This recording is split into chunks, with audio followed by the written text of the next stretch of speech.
Here we are, and greetings gamers, and welcome to the 242nd live stream from the Misfit Gamer Studios. I am your host Vortex, and this is D&D Discussions. On today's episode, we are going to finally review Path of the Damned, a new subclass by Pokeniner. I promise this time, Kage is here. We are going to review it. We have one quick update, and then we'll get right to it.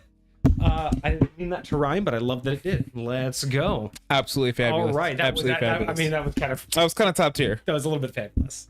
Fabulous. Let me turn this right as all get out. Woo, there we go. All right. I'm gonna show off that tan that I got from all the yard work I've been doing. Yeah, and I've been out in the mountains too. It's been crazy. All right.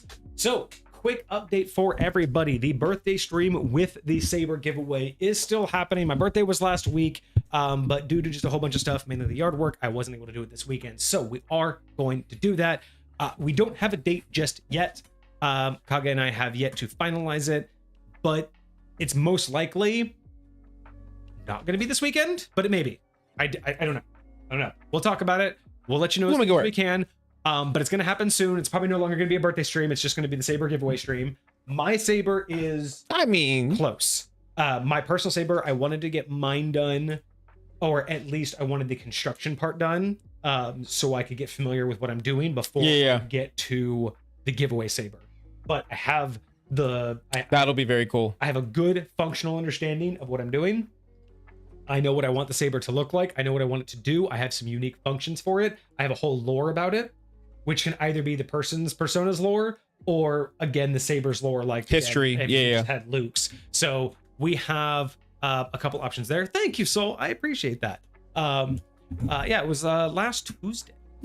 Tuesday was coming. Did you bring your coat? I didn't bring my coat, but it was okay. It didn't rain. But yes, I am very happy with how the Sabers are coming. It looks phenomenal. I'm so here for it. 2 more parts that I have to buy to complete the most outer casing. Okay. And then just a little bit more to fix one of the inner working mechanisms. And then I should be fine to order. I had to order my switches online because I really want something better than what I found at Home Depot. So I'm going to expend a little bit more money than I should. It's no longer a $40 Saber. Neither is going to be the giveaway one. Believe me, I am so happy. I don't know if I want to give it away or if I want to like make sure that I can do it first before I try to give anything away. I told you about it, right? Yep. Yeah, we talked a little bit about it. So maybe I should make sure I can pull it off. Let's make sure I can pull it off first. For sure. I mean, do we want to try to build that one on stream? Well, that's the whole point. Is we need to go shopping for your parts and finish mine up so we both have a working understanding, because you might have to go back again. Sure. But once we're both comfortable with I'm going to work what on that we're this week. What I want to do is have ours ready, fully kitted out and ready to go. Cool. And then once we're comfortable with that, we'll make sure that we know what we're doing with the giveaway one. So we start the stream and then we put ours together. So we'll have all of our parts, sure. Full working knowledge of what we're doing. We'll put those together so it won't take us hours. That one should take us the first hour or two. We'll have both of ours fully put together, and that should include all the aesthetics too. So we'll get like the leather wrapping. Sure. Because I mean, the full construction should only take a few minutes. Like a half hour, 45 minutes for some of the more intricate screws and tightening. But overall, did you have to do any like adjustments, like sawing, drilling, anything like that? I tried to stay away from it. Okay. I'm gonna try to go full, just raw, dry as is. But I'm gonna buy like my leather wrap and all of that, and do some of that. I even might buy some PVC that we can spray paint for the actual blades, so we can actually connect. That would actually be sick. That would be sick as fuck. Especially because I have the secondary emitter, so I want to get a smaller PVC. Yeah. Bottom would look like that. So we got some ideas for that, and then we'll do ours. We'll fully finish ours, so everyone gets an idea of what's happening, and then we'll move into building the other one. And if I do it right, and we're both comfortable enough, we may both be able to put each side of it together. Oh, okay. And then we'll cool. It and that thing. So that would be kind of clean. That's what we're doing. What's going on, Foxer? So that's the only update we have right now, is that we are delayed on the Saber stream, but it is coming. He's coming. We will still talk about how exactly we're going to do the giveaway stuff. I think it's probably going to be mostly like the channel points. It'll be some sort of amount to buy raffle tickets, and we'll probably do something where, if you watch for so long, like for every hour you get a couple raffle tickets. Points can buy so many subscribing or gifting can do. I have to figure out all of the variations, but there'll be a whole major giveaway because I swear this saber that I'm going to buy and make is probably going to be close to 150 if it's not more. But it may, like, in total, it may or may not be. It depends on if I have to buy tools. If I have to buy the tools that I think I need to, it'll be close to 150. But if not, the saber itself and raw parts. I mean, I might be able to get access to some tools depending on what you need. Yeah. Okay. So you don't have to like buy a whole bunch of tools for like I wouldn't mind having to buy myself a really nice drill because it's been a while. That's kind of fair. So that's kind of fair. We'll talk. Fair enough. But yeah, let me get to chat real quick and then we'll begin. Haven't been able to run to the store for your stuff. I cannot wait, especially Soul. If you can do it the same day that we are, that would be amazing. If you could put yours together. Oh, Soul's gonna put one of their own together. So the other day on stream, Soul had actually rolled there, so they are in Discord. If you want to go check them. Oh, okay. In the community chat, Soul posted their rolls, and they actually did it officially. They've officially rolled them. So Soul didn't choose. Okay. They officially wanted to go. I just rolled that shit up. Okay. I love it. I love it. Enough got everything they wanted. Or at least it sounded like they got most of the things that fit them. Like they got the alignment that they wanted. Sure. I think they got the exotic saber, which I think their favorite was the dark sabers. I think. Correct me if I'm wrong, Soul, but I think the reason is those are the two things. Is you normally choose the gray side and you like the dark saber. So I think that's so funny. Those are the two that I already had in. And then a lot of the other stuff, I guess, were really closely matched to mine as well. Oh, that's funny. Very fascinating. But Soul, can't wait to hear about it. I want to hear the lore about yours. I want to see pictures. I want to know what you're doing. Let me know.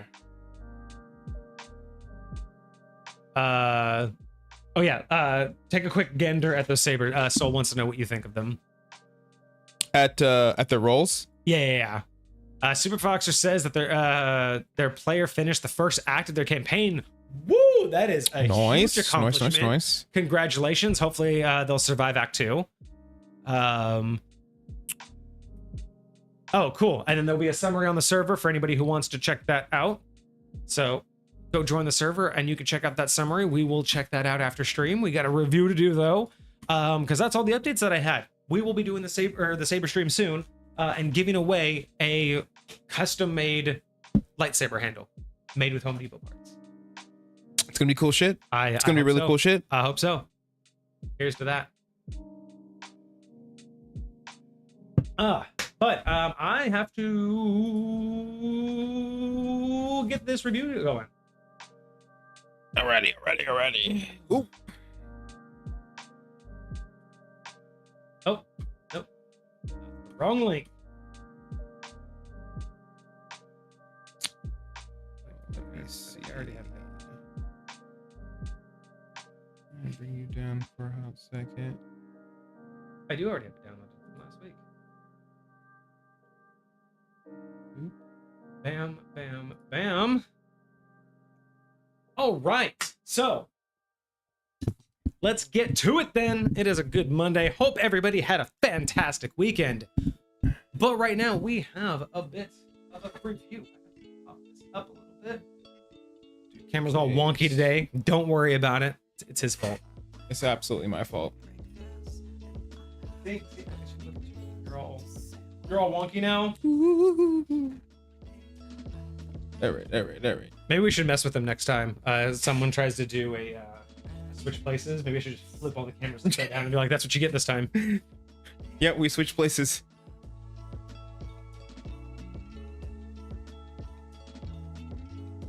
I gotta get better cameras one of these days. Like I love these cameras. Like there's nothing wrong with them. I would never set up. Like, this is so much better than what we used to have. That's all I'm saying. Dude, we've come a long way. We getting it. We getting it. All right. Let's pull this up and let's get to it then. That's what everyone's here for, right? They're not here to hear us banter about the old days. They want review. They want content. Let's go. Content. All right, everybody. Well, today we have Path of the Damned. This is a new Primal Path subclass coming to us from Pokeniner. Oh, you said you already had it downloaded. What's? Oh yeah. I did theoretically make an update. Oh, it's just an image. That's the only update it is. It's just an image. Oh, okay, fine. No worries. It's not. Either way. No big deal. No big deal. It's just an image. As long as it's not content. We're fine. Trying to get to 10K to do the talk about X. Ooh, what was that? Talk about X? What? Oh, is there something in there that you forgot you put in there? Oh, the target tangent. Oh God. Yeah, I forgot that. So target tangent is 10,000 XP. And we just have to change. It's a forced 10-minute tangent. We have to talk for 10 minutes on any subject they talk about or they ask. I mean, I'm not gonna lie. I feel like I can talk about pretty much anything. I feel like that's easy peasy for us. Like lightweight. I feel like 10 minutes. Lightweight. But Foxer, they're gonna have a doozy of a topic. All right, so Path of the Damned, new primal subclass, a primal path from Pokeniner. Path of the Damned. So first initial instinct is I'm getting either vampiric, necromancer, or some sort of necrotic damage, undeadish. Not just evil, but yeah, something has to do with necromancy, undead, vampirism, that side. Like okay. I think Path of the Damned, because it's either that or total left field idea. It's the barbarian version of like an oath. I see what you're saying. I see what you're saying. Work, yeah. But it's like, well, or like maybe it's just a barbarian, but you're like a fallen god, so your barbarian rage is tapping into godhood, like you're like a fallen angel. I don't know. That's all I get. Path of the Damned. I don't know if you get anything more than that. Not like. I was going initially the undeadish / vampirish route because like that's first instinct. It's like what would I consider the damned? It's not necessarily a zombie, but like a vampire, like maybe cursed, something like that. Yeah, something where you are no longer what you used to be. You know what I mean? Says they guess that it's the fact that the player won't be able to die with this. Interesting. The one? What's the barbarian subclass that lets you go Rage Beyond Death? Rage Beyond Death. It might be the celestial barbarian subclass. So is that what you're thinking, Foxer? Like something a little bit more along that lines of Rage Beyond Death, or are we just talking about like because there is you become undead if you die? There is a race, a revenant or something like that, where basically once you die, you come back to life like after a day or so, and so like you literally don't really have a permadeath, but it's very narrative driven. I thought we were talking about it on stream once, but it was basically where you have a purpose.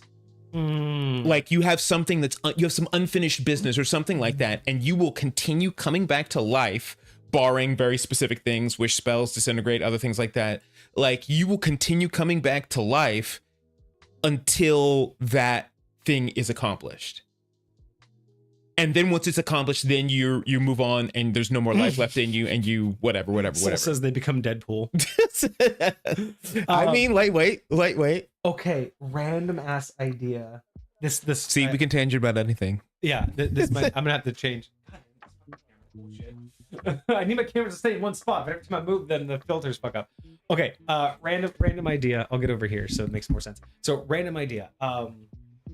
Go with me on this for a second because I'm trying to work this out to say because so does 5th edition currently have a proper lycanthrope, playable lycanthrope of any kind,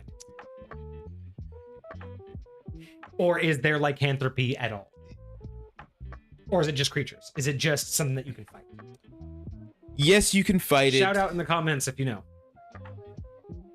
There are many different systems that have existed for lycanthropy. I don't believe any of them were officially sponsored by Wizards of the Coast. So 5th edition doesn't have it. Like it's not a character trait. It's not something the character can do or become. Like werewolves aren't something playable. Like basically the question is, are werewolves playable in 5th edition official canon? I don't think so. Not like werewolf. There's a race called what the fuck are they called? It's what Fang was in the Discord. Shifted. And they can take on animalistic features depending Right. upon what their They're a thing is. shapeshifter, so they're basically like a druid. But And I more think it focused was on referred brown to shape. like in relationship to lycanthropy, But it but not wasn't like a full- lycanthropy okay. specifically. You ran like So- a lycanthrope character, but it was a homebrewed. Okay, yeah. It was a duck that turned into a dragon. So That's fucking wild. Check me on this idea. That's why I wanted to take away real quick, because it's related to, but not quite like specific to the Path of the Damned. Path of the Wereform. Because I don't know why whatever you said, something between what was said in chat and what you were talking about, made me think of somehow when you go in rage, you like become undead. Like you rage into, and then you become Rage into undeath, and then and then like, return. well, yeah, but then you take on the feature. So while raging, you also get all the features of rage, but you also count as undead while raging. I don't know why that idea popped in between that, but then I went one step further, because then we were talking about like, you know, That's very the interesting lycanthrope thing. idea. So then I was like, what if it was Path of the Wereform?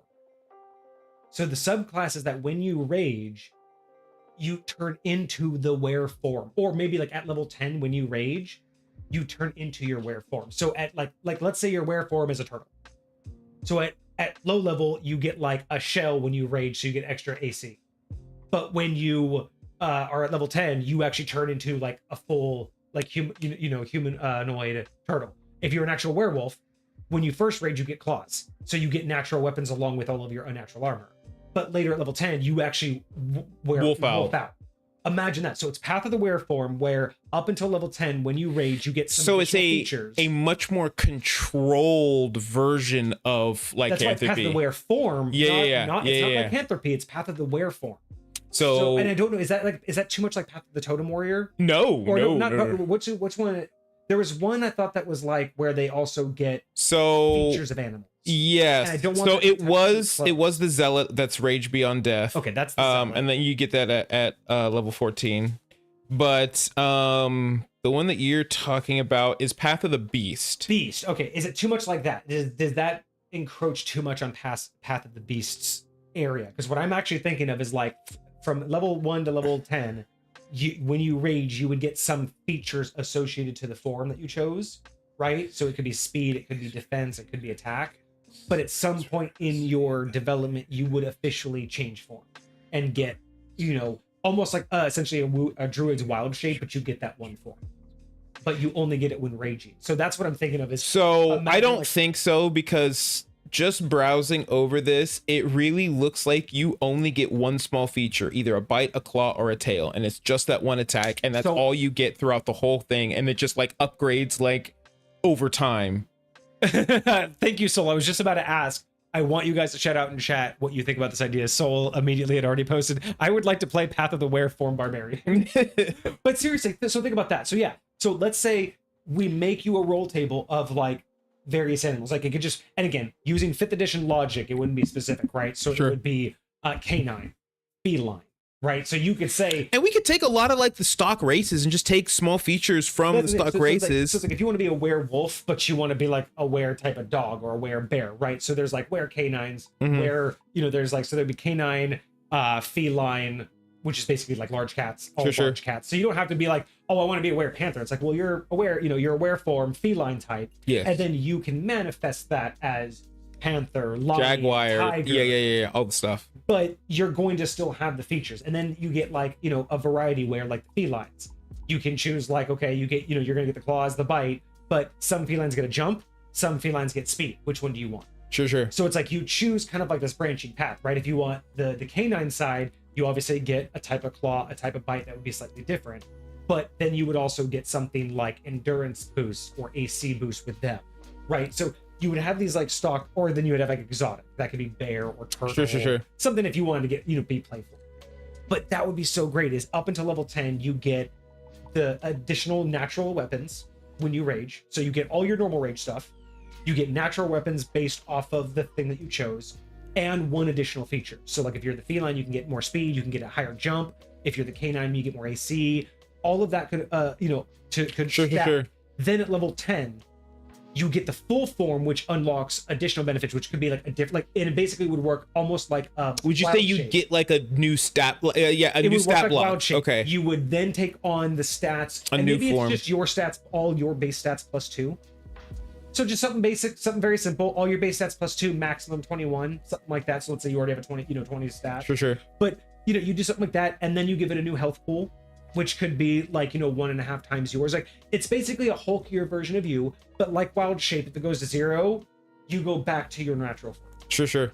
And maybe you go down to half your health or half of what you like, whatever you want. But that's the basics of it. Is you get to choose a branch of form, then those branches would come with baseline attacks, and then a selection of feats, right? Jump, speed, ace, some sort of feat based on the category, and they would all be, that's why they're all customizable. And then from there, it's just they all have their own form.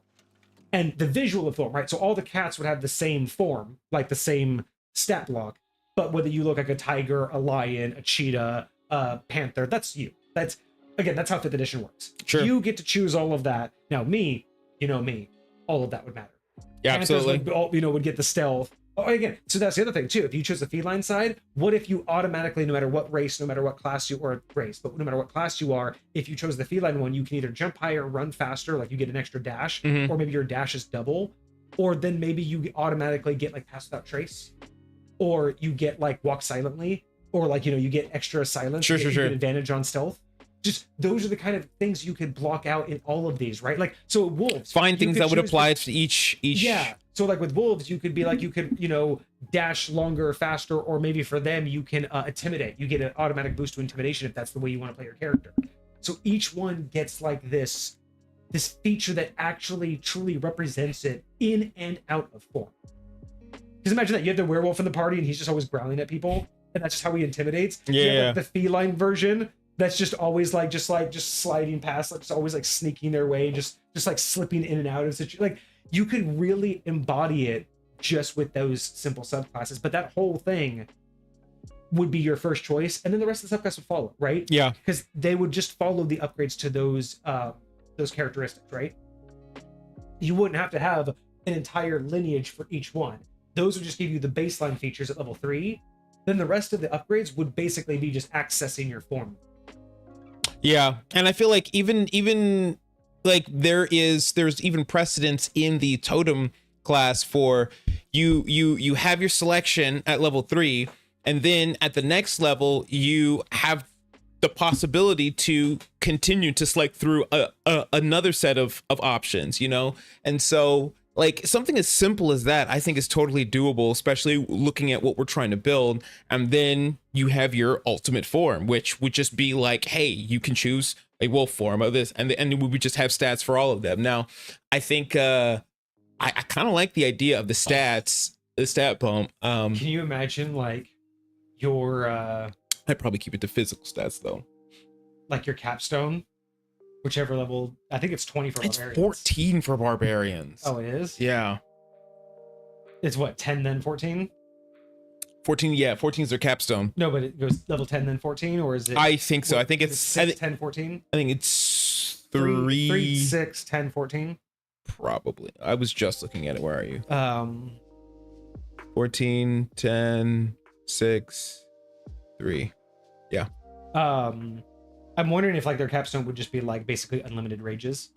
So essentially it's true like it's like a true wear form. Do you get that at class, at base class? Is it? You might primal champion. But essentially like the idea just being that you can permanently be in rage if you want. So like a true werewolf, you can actually be always on or always off. Like true Hulk. Yeah. I'm always angry. But that's what I think would be fine. Is it's no longer or how about this? Your transformation is no longer tied to your rage, meaning you can rage without transforming, and you can transform without raging. How do you feel about that? Like that would be your capstone. Now, granted, you don't get the stacking benefits unless you do both. So the entire game, anytime you raged, you transform. Yeah. And you got both stats. Sure. But your capstone, so from level 14 to 20, means you can now transform and get all the benefits of transformation without having to rage, and vice versa. but Sure, they only overlap when they overlap. Yeah. So when you normally transform, So then that would just mean we would have to word everything as we're giving it to you when you're doing this while raging. yes. Yeah. And then that would be easy. And then once it's done, then you understand why we said while raging. Yeah. Then it's, when transformed while not raging happens at my capstone. Yeah.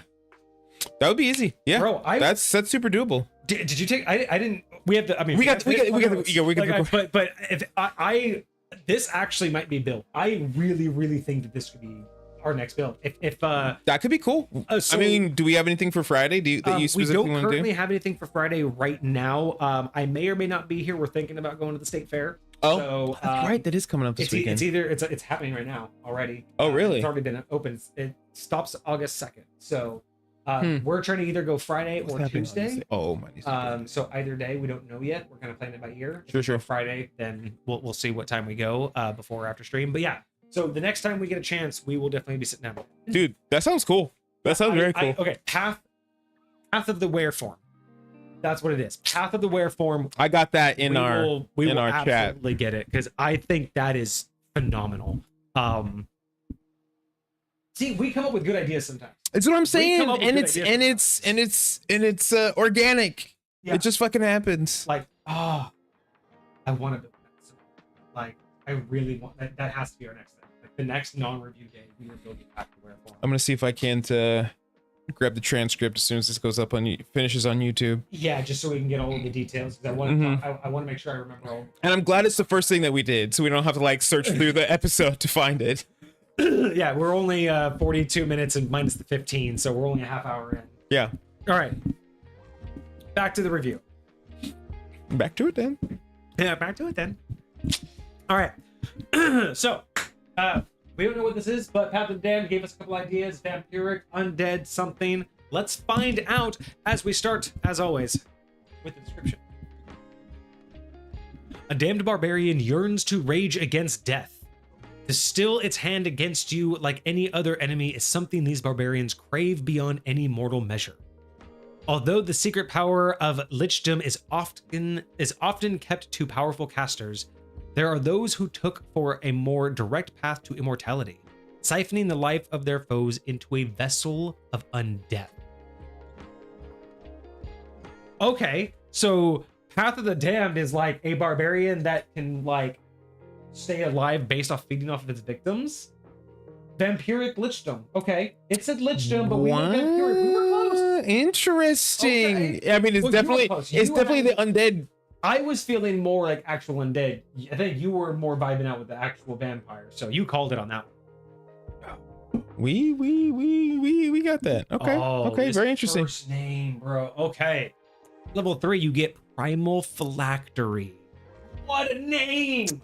Yeah. What a name! Yeah. Primal Phylactery. That's kind of cool. Your path requires you to create a small vessel in order to grow your collection of souls. The vessel is small enough to carry in your hand, but warped space within the vessel to house many souls. So basically, it's a bag of holding for their souls. Yes. Okay. This is interesting. So I'm really curious how this, like, so it's basically a non-caster that learned the ways of, I mean, because really, a lich really just needs the phylactery, but there is some rituals going on. But I guess they could have found, like, again, how because normally it takes magic. So it's like, how did you do this at such a low level to become this? Like, I'm struggling with the lore. I love interesting. The idea, Interesting. Yeah. No, I see what you're saying. I see what you're saying. Because you know, it's like where you. I don't know. Are you out here messing with souls at level 3? Yeah. I see what you're saying. I see what you're saying. It's also like, again, to become a lich, to use a phylactery, you have to have such great knowledge. Were you born? I feel like this is something that was instilled upon you. This was something that may have been done to you in some way, shape, or form. Yeah, something. Okay. So this vessel is, in layman's terms, a phylactery. Those who know of its purpose might be affected by how this vessel looks or is used, and affecting their attitude towards you and your party. Discuss with your DM the importance of your vessel to the story and how it interacts with others. So essentially, this can either be a throwaway because you're just a barbarian in 5th edition, or it could be an actual substantial aspect, like some DMs do, that if you want to play a Minotaur, guess what? Most people aren't going to be, familiar with the Minotaur just walking around town. Kind of concept, like sure. Just be a dragonborn in a city of humans and expect no one to stare at you. Yeah. So you can go the whole spectrum of how deep of an issue do you want to make use of this thing? Which I will say, as a DM, I am very fond of and very encouraging of. I think this is great storytelling. I think that this is a great way to immerse players and into their character and their story. However, I praise it for being in the build because that's what I like. Sure. The kind of stuff that I want in the build because it saves me from having to create. I don't mind saying like, okay, this is Lich Magic, and it's very obviously Lich Magic. So I don't mind making that as what we talked about player detriment. Yes. That. However, I'm cautious about something like that going into because it's against the norm. Normally, heroes are heroes regardless of what they're doing. Right? Sure. Like, unless you're murder hoboing. So there's a so this is like a little, that little indent is a little additional note. Yeah. And this I'm looking at the original. There's a little bit of a longer additional note. So let me read you the second part because the first part is exactly the same. This one just says, you should also discuss with your DM the possibility of you losing your vessel or it breaking. A suggestion you should, as a suggestion, should your vessel be destroyed or incapable of working during the game, the suggested way of remaking of this vessel would be completing like a ritual, completable as a part of a long rest, but not granting the benefits of a long rest. Or okay, I see what you're saying. Forgive what you give up the benefits of a long rest to get it back. Yes. So you have to. Okay. I was gonna say I hope it's not any more complicated because that can be done with things. It's a little bit rough to do that to someone's baseline ability because again, if an enemy knows it and can destroy it right in the beginning of the battle, you're fucked for the whole day. Like. Again, depending on how dependent on you are, yes. Yeah, and the downside is, again, the way that 5th edition runs, if it happens in your first fight, and you're supposed to run 2 to 5 combats a day, a little rough. I love the idea. I love the premise. I don't mind it being built in. I don't, because it's voluntary. I just don't know if it fits with 5th edition. Like, this is something that appeals to me and the way that I run things, but this would not be something unless the player came to me and said, I want this detriment. This is something that I would present in game. So I'm curious how this thing is used and how like out it needs to be, whether it's like your spellcasting focus and you like need to have it in your hand for any purpose. Because if it's like just in a bag of holding on you at all times, like what's the big deal? Like I don't really see this being in a significant amount of danger.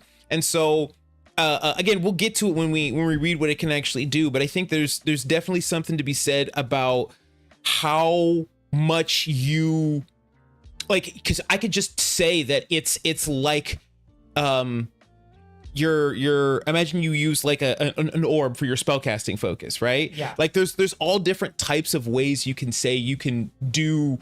You can keep your things, or it's your actual spell book, you know, like if you lose your spell book, if your spell book there's a lot of ways to flavor it. Yes. Yeah. So it really just depends on because I would say the exact same thing is true of a wizard. Yes. If a wizard, but like you have your memorized spells, but anything new, anything else, if your spell book's gone, like where are you going to memorize your stuff from? Exactly. And so that's where, I again, like the premise.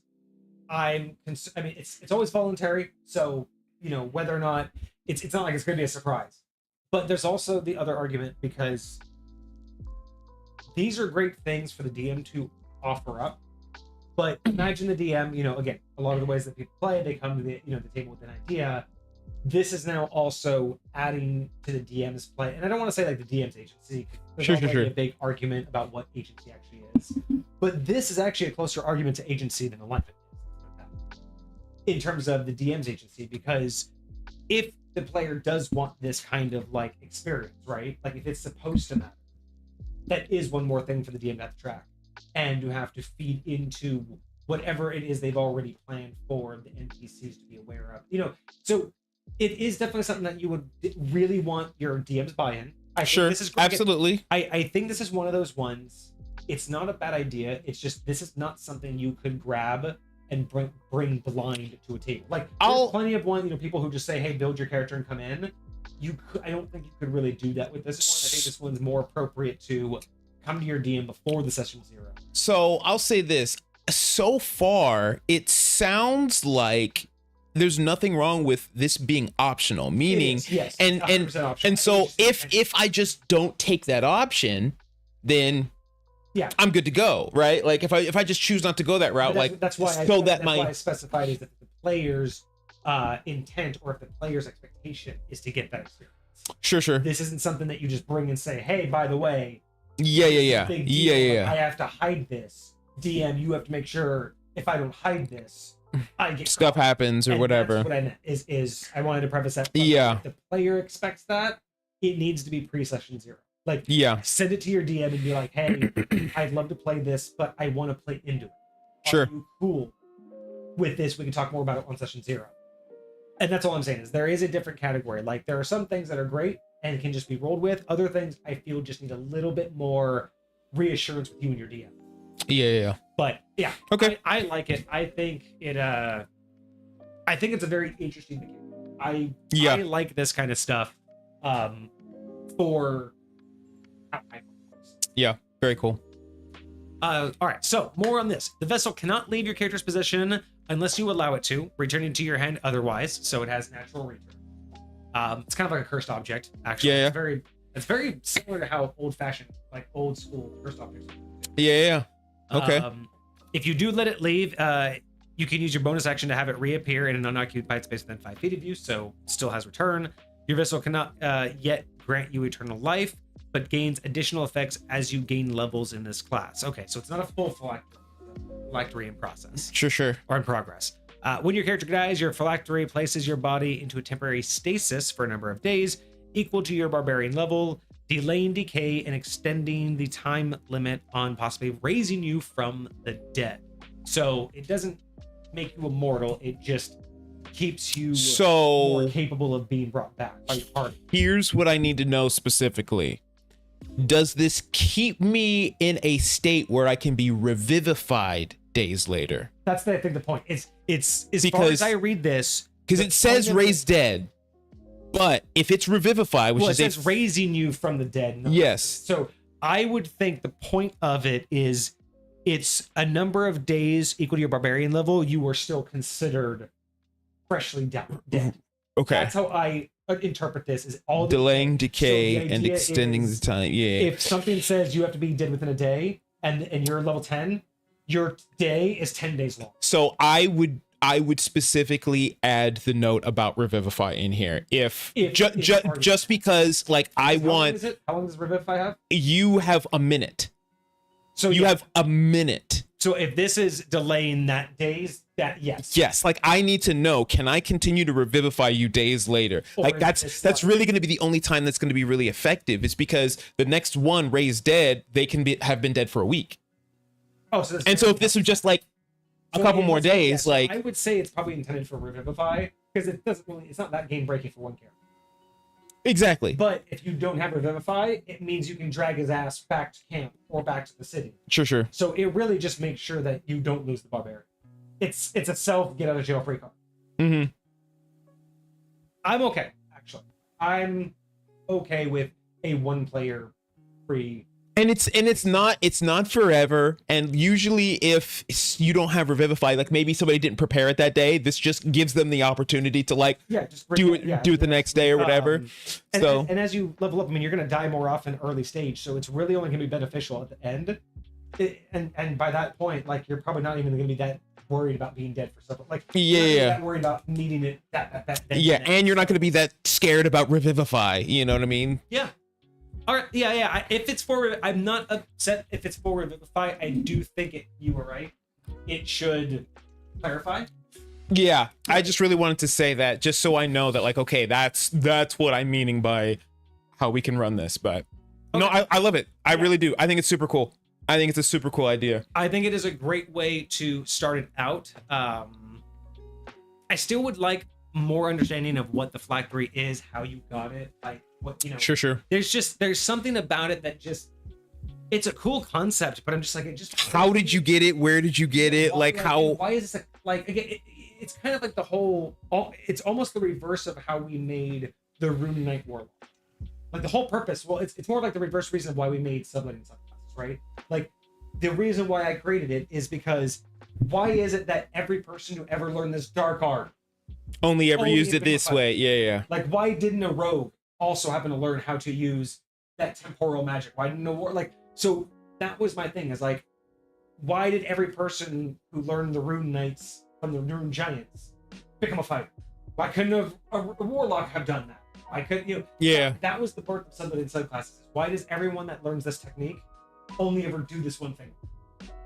And this is almost like the opposite of like, so how did this become a barbarian and why like is this a class or is this a person? Like if this is a class, how did multiples of random people get to this conclusion? Right? Yeah. Like monks makes sense. There's monasteries, there's martial arts, there's reasons why all over multiple people could converge. Which is why it makes me feel like it had to have like come from someone or something. Like somebody is either creating and attaching these phylacteries to somebody initially and like in like sowing these creatures out there for their own whatever or What's also interesting too is we still have level 3. I was like, we've been actually trying to beat the barbarian.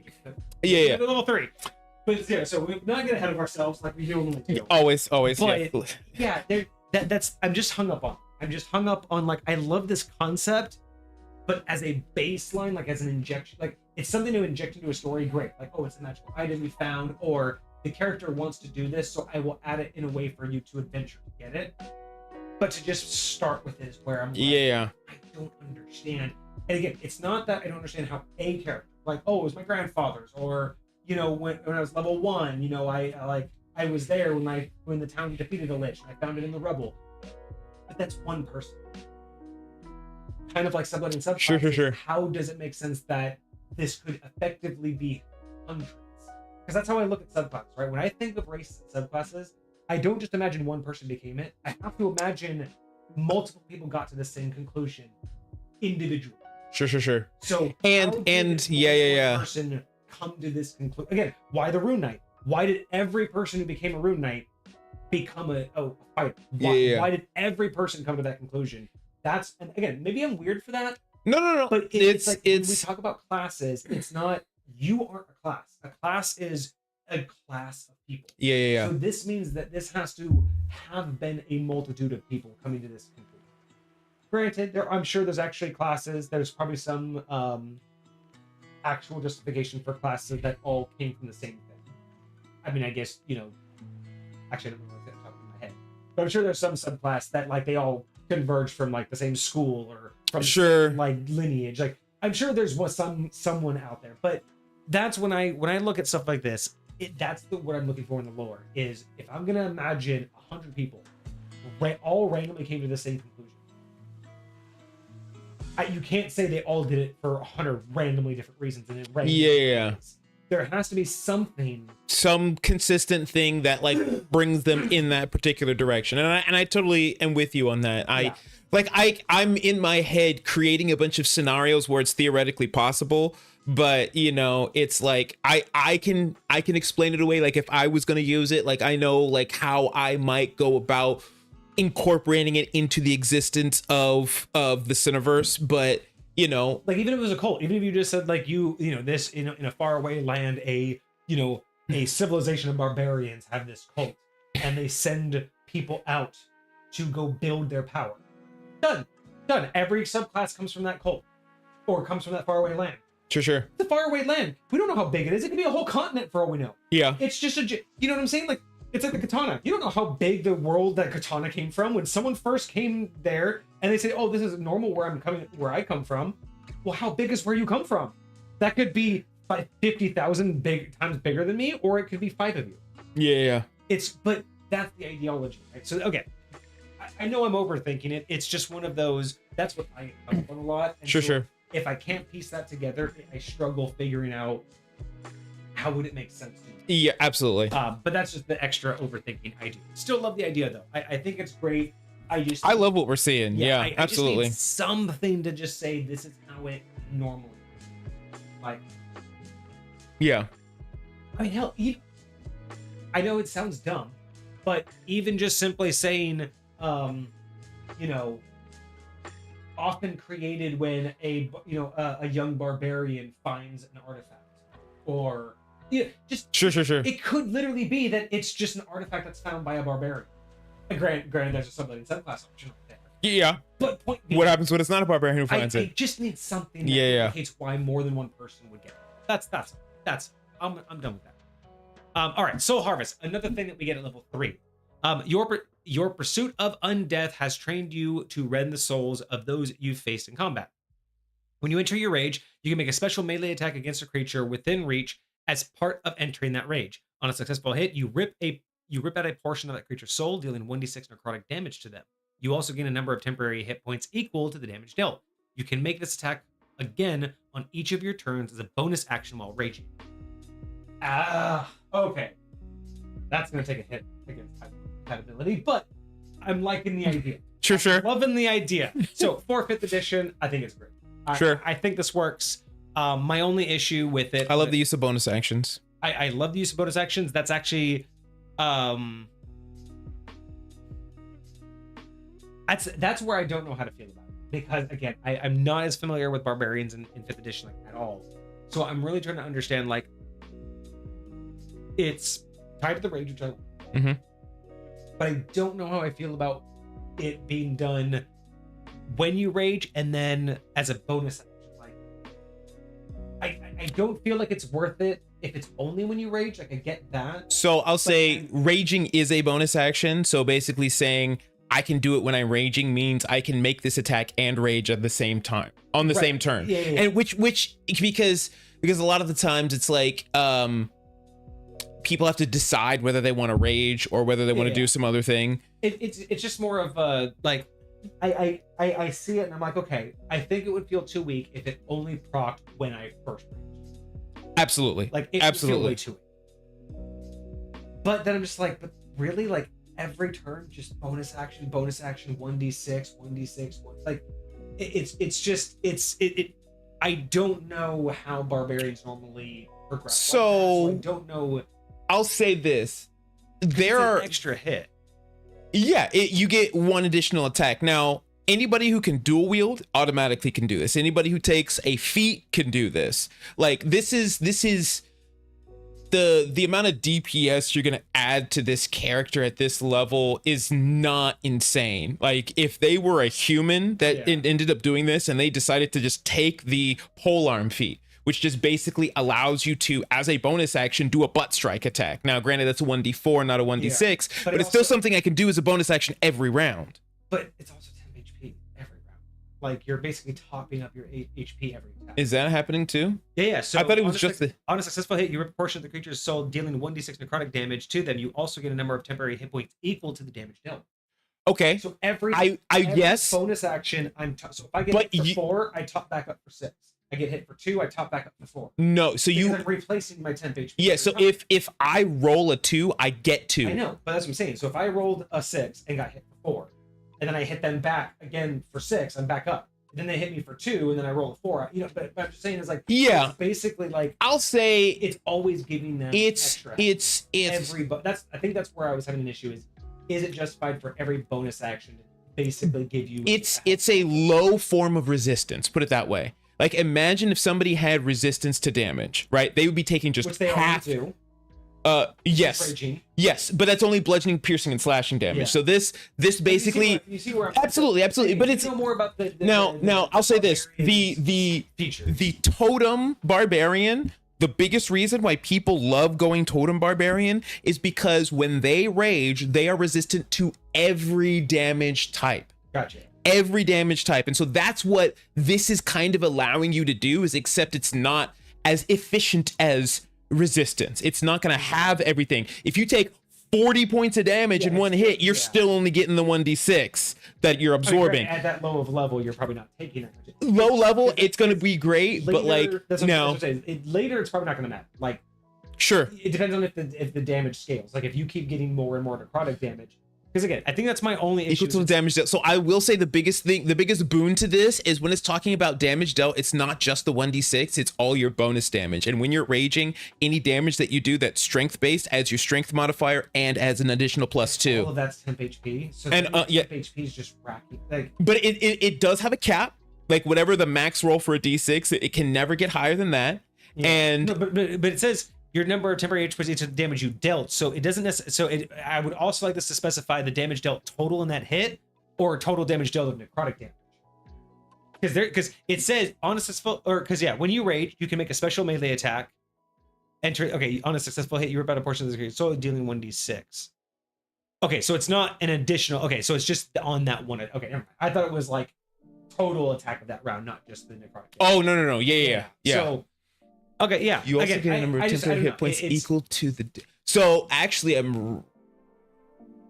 don't know if you'd get rage damage in addition to that, because it's just I'm just dealing necrotic damage. Because you make a special attack, which is 1d6 necrotic, but unless something else gets added to that, what is your rage?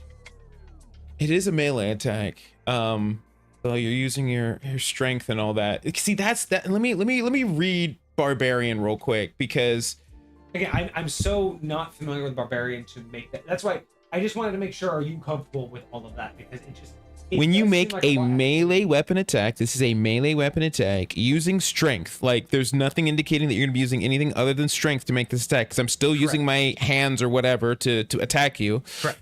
You get a +2 bonus to the damage roll. So that means 1d6 plus 2. So 1d6 plus 2 necrotic damage. This bonus increases as so I wouldn't get my strength bonus though, because normally when you make a melee attack, you get the damage die plus your strength modifier. Right. So it would be 1d6 plus 5 if I had 20 strength, right? So I would be curious if this is intending on including your strength modifier, because then that's going to be a static +7 that I get every single bonus action, and that's that +7. Like, I will never have less than 7 temp HP. Exactly. Now, granted, you might be hard pressed to find a level 3 with 20 strength, but it could happen. People that are trying to min max, that can easily happen. There is a guarantee, and that's what I'm just trying to justify. So. I like the concept. It's a lot for level 3. If you don't get your strength modifier, I'm fine with it, because the maximum being getting a minimum of a +3 every time, that's not that big of a deal. Yeah, it's really not. But getting the potential to get like a +7 at all times. Yeah. And if this goes up at all, especially at level 3, that might be a little wild. Okay. So if it's just the D6 with temp HP, you're fine with that. It keeps Barbarian up a little bit longer. It just kind of extends the resistance a little bit.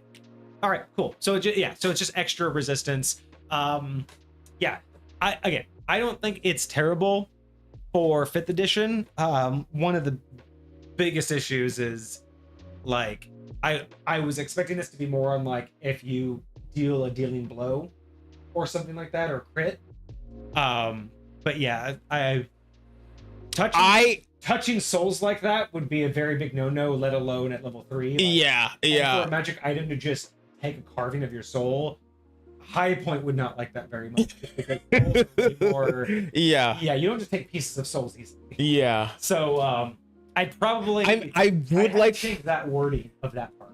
I would like to know like what they're doing with it. Is a portion of it going in the phylactery? Like, it doesn't actually say what's happening, like what interaction is going on with the soul. If it's just giving you temp hit points. I mean, it just says rend your soul. So if it's just that, it means that it's if I'm turning that soul energy into like temp hit points, then I would probably even word it something more like, spirit energy, rather than like your actual soul. Like, don't say you're touching the soul until you're ready to like put that shit into your phylactery. Like, you would definitely have to be like much higher level. And I think the idea is the attack takes a piece of their soul, puts it in the phylactery, which is what's giving you the 10 HP instead of mortality. Because you're not doing a full soul. So sure. Yeah. The chunk that you took, which again, it does credit the thought process. Yeah, that's fair. Very clever way of looking at it is if a full soul is basically your immortality because you're burning through its life, not yours.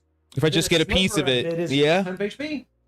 Like, I love. And maybe it's just like such a small amount, which is why it's like yes, I'm rending it, but it's such a small amount. It's like a single grade of cheese. Yes. You're just a small little piece and I would imagine, like, souls, like the way they would work, they not like they're infinite, but they replenish themselves, right? So like they replenish a little bit over time. You know what I'm saying? So like it'll disappear and then almost like it never happened type deal. So like they feel it, but they don't suffer any necessarily long-term effects from it.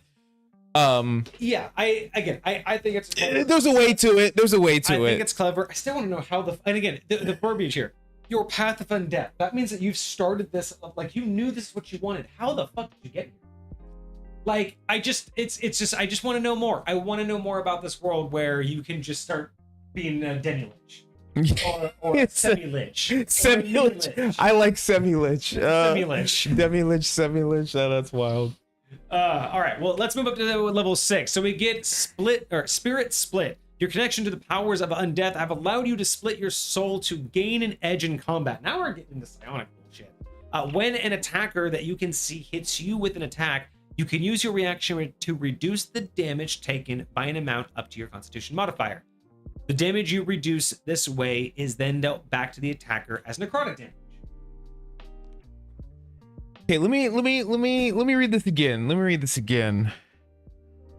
So when an attacker that you can see hits you with an attack, you can use your reaction to reduce the damage taken by an amount up to your Constitution modifier. That's not crazy. It's gonna be 5 tops. Yeah. I feel like that's gonna be like it's gonna become irrelevant so quickly unless it scales. The damage you reduce this way is then dealt back to the attacker in necrotic damage. So again, another potential 5 damage dealt back to the attacker. So number 1, it only takes a reaction and there's no other like resource economy attached to it. I'm potentially not mad at that. You know, barbarians usually don't get any resource economy when it comes to a lot of things, but other than their rages themselves. The only thing I would change here to just kind of make it feel more in line is switch out Constitution modifier for 10 HP. Like, the idea is that with Split Spirit, when you get hit with a melee attack you can see, you can use your reaction to basically deal necrotic damage equal to how much temp HP you lost. So if you have 6 temp HP because of your other attack, and he attacks you and takes 6 HP from you, you can be like, all 6 of that. Or let's say he takes 8. You can deal 6 back as necrotic damage because he took your temp HP. Interesting. Now, granted, that would make this rent under what you like to call not safe or suck, but it would render it where as long as you don't have temp HP, you can't use it. So it means you're always going to have temp HP. Okay, real quick, the temp HP. Do you have section while raging? Do you have to hit though, right? Yeah, you do have to hit, and it has to be while raging. So this would make this very limited. So I'll say, because here's the deal, I kind of like that.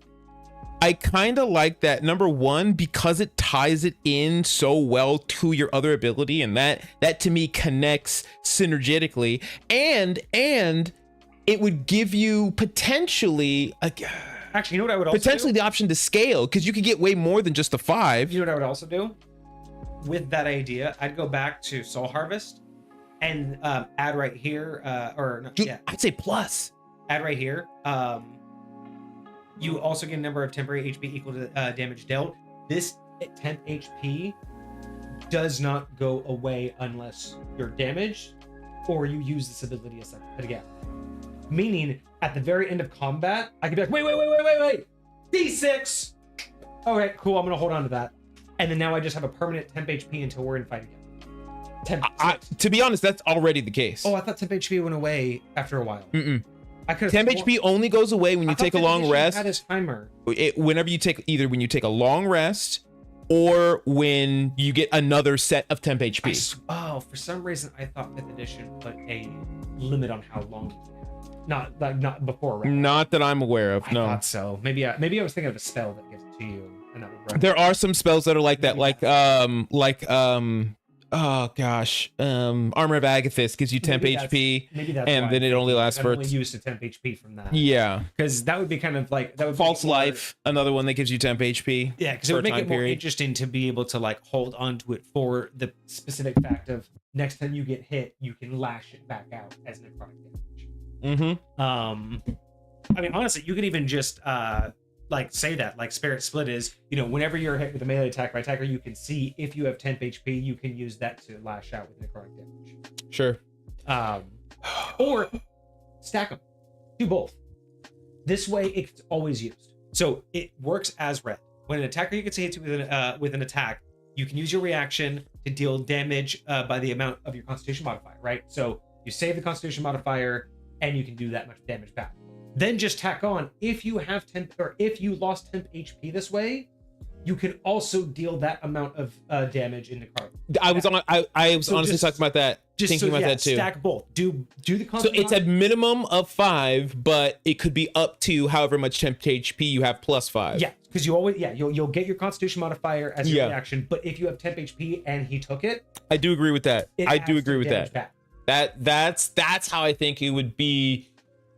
And another thing that I'm hoping for is I would love that bonus action attack to like go up by a d6 like every couple of levels.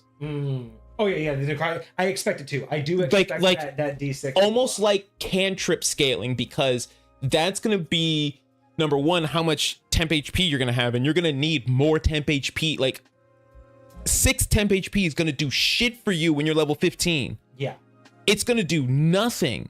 So you're gonna have to have some sort of like increase. If I start having 2d6 and 3d6 by level 15, okay, now I feel like that temp HP, yeah, it's gonna disappear in 2 hits, but it's gonna have done something for those honestly, 2 hits. Even if it was 1d6 plus your barbarian. So at max, it's a 1d6 plus 20 at the end of the game. Not terrible. I mean, 26 temp HP isn't game breaking, but at level 10, 16 could be helpful. Not great. Again, even at level 10, 16 is kind of booty, but it's better than that 16 is not bad. 16 is not bad. Yeah. It's better than any healing spell under level 4 or under level 5. And again, I'm kind of looking at it like, again, if you take 100 points of damage that you were resistant to, you negated 50 of that.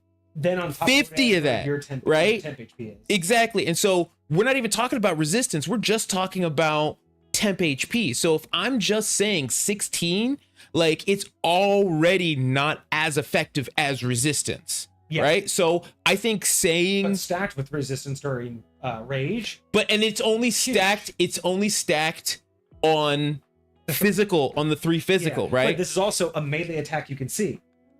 So it's unless it's a magical weapon, it's more that's likely true. Going that's to true. Be a one. Okay, so yeah, I would say with Spirit Split, as is Constitution modifier, 100%. Reduces damage, deals damage back.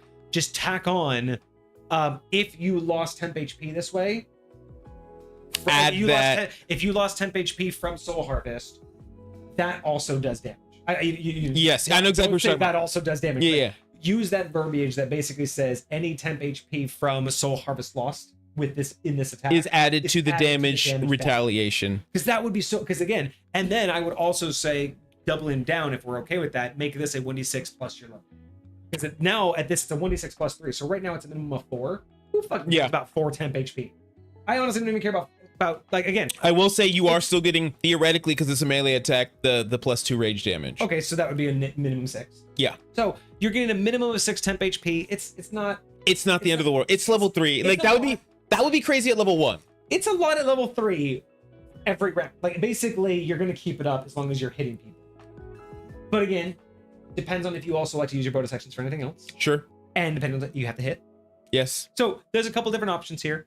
I also wouldn't mind at some point, maybe level 10, a crit version of that bonus attack. What happens if I use my bonus action to do the necrotic attack, the soul harvest, and I crit? I would like an option. Would be kind of nice. True. It'd be hilarious if you also wanted to have some fun and do a crit fail option where instead you give them 10 HP. That would be wild. That would be wild. Okay, but okay. Either way, though, Out here do bolstering like your soul. I see what they're doing, but I would like them to integrate a little bit more. Sure. Fair enough. So defensive stand. Sounds similar to how you did regenerate for your latest boss. Interesting. Is that the one that we reviewed? That doesn't sound. We did have a boss that regenerated. They reused the name, but it wasn't the same creature. The thing that took the other thing's arm. Yeah, but what was the regeneration? I should remember what the regeneration was. I swear they could, like, it was at the start of every turn or something, unless something specific happened. And then there was like a lower feature. They had to be stunned in order to. Something, yeah. That's right. Alloy. That's right. There you go. As long as they were stunned, they didn't undergo the effects of stun. They healed, but they lost their ability to heal. Mm-hmm. All right. See, we remember some things. All right. So at level 10, we get primal improvement. Here we go. This is what we want to see. We want to see some massive stuff. Come on. Here. So your vessel has become reinforced through your combat, further empowering you with the souls it holds.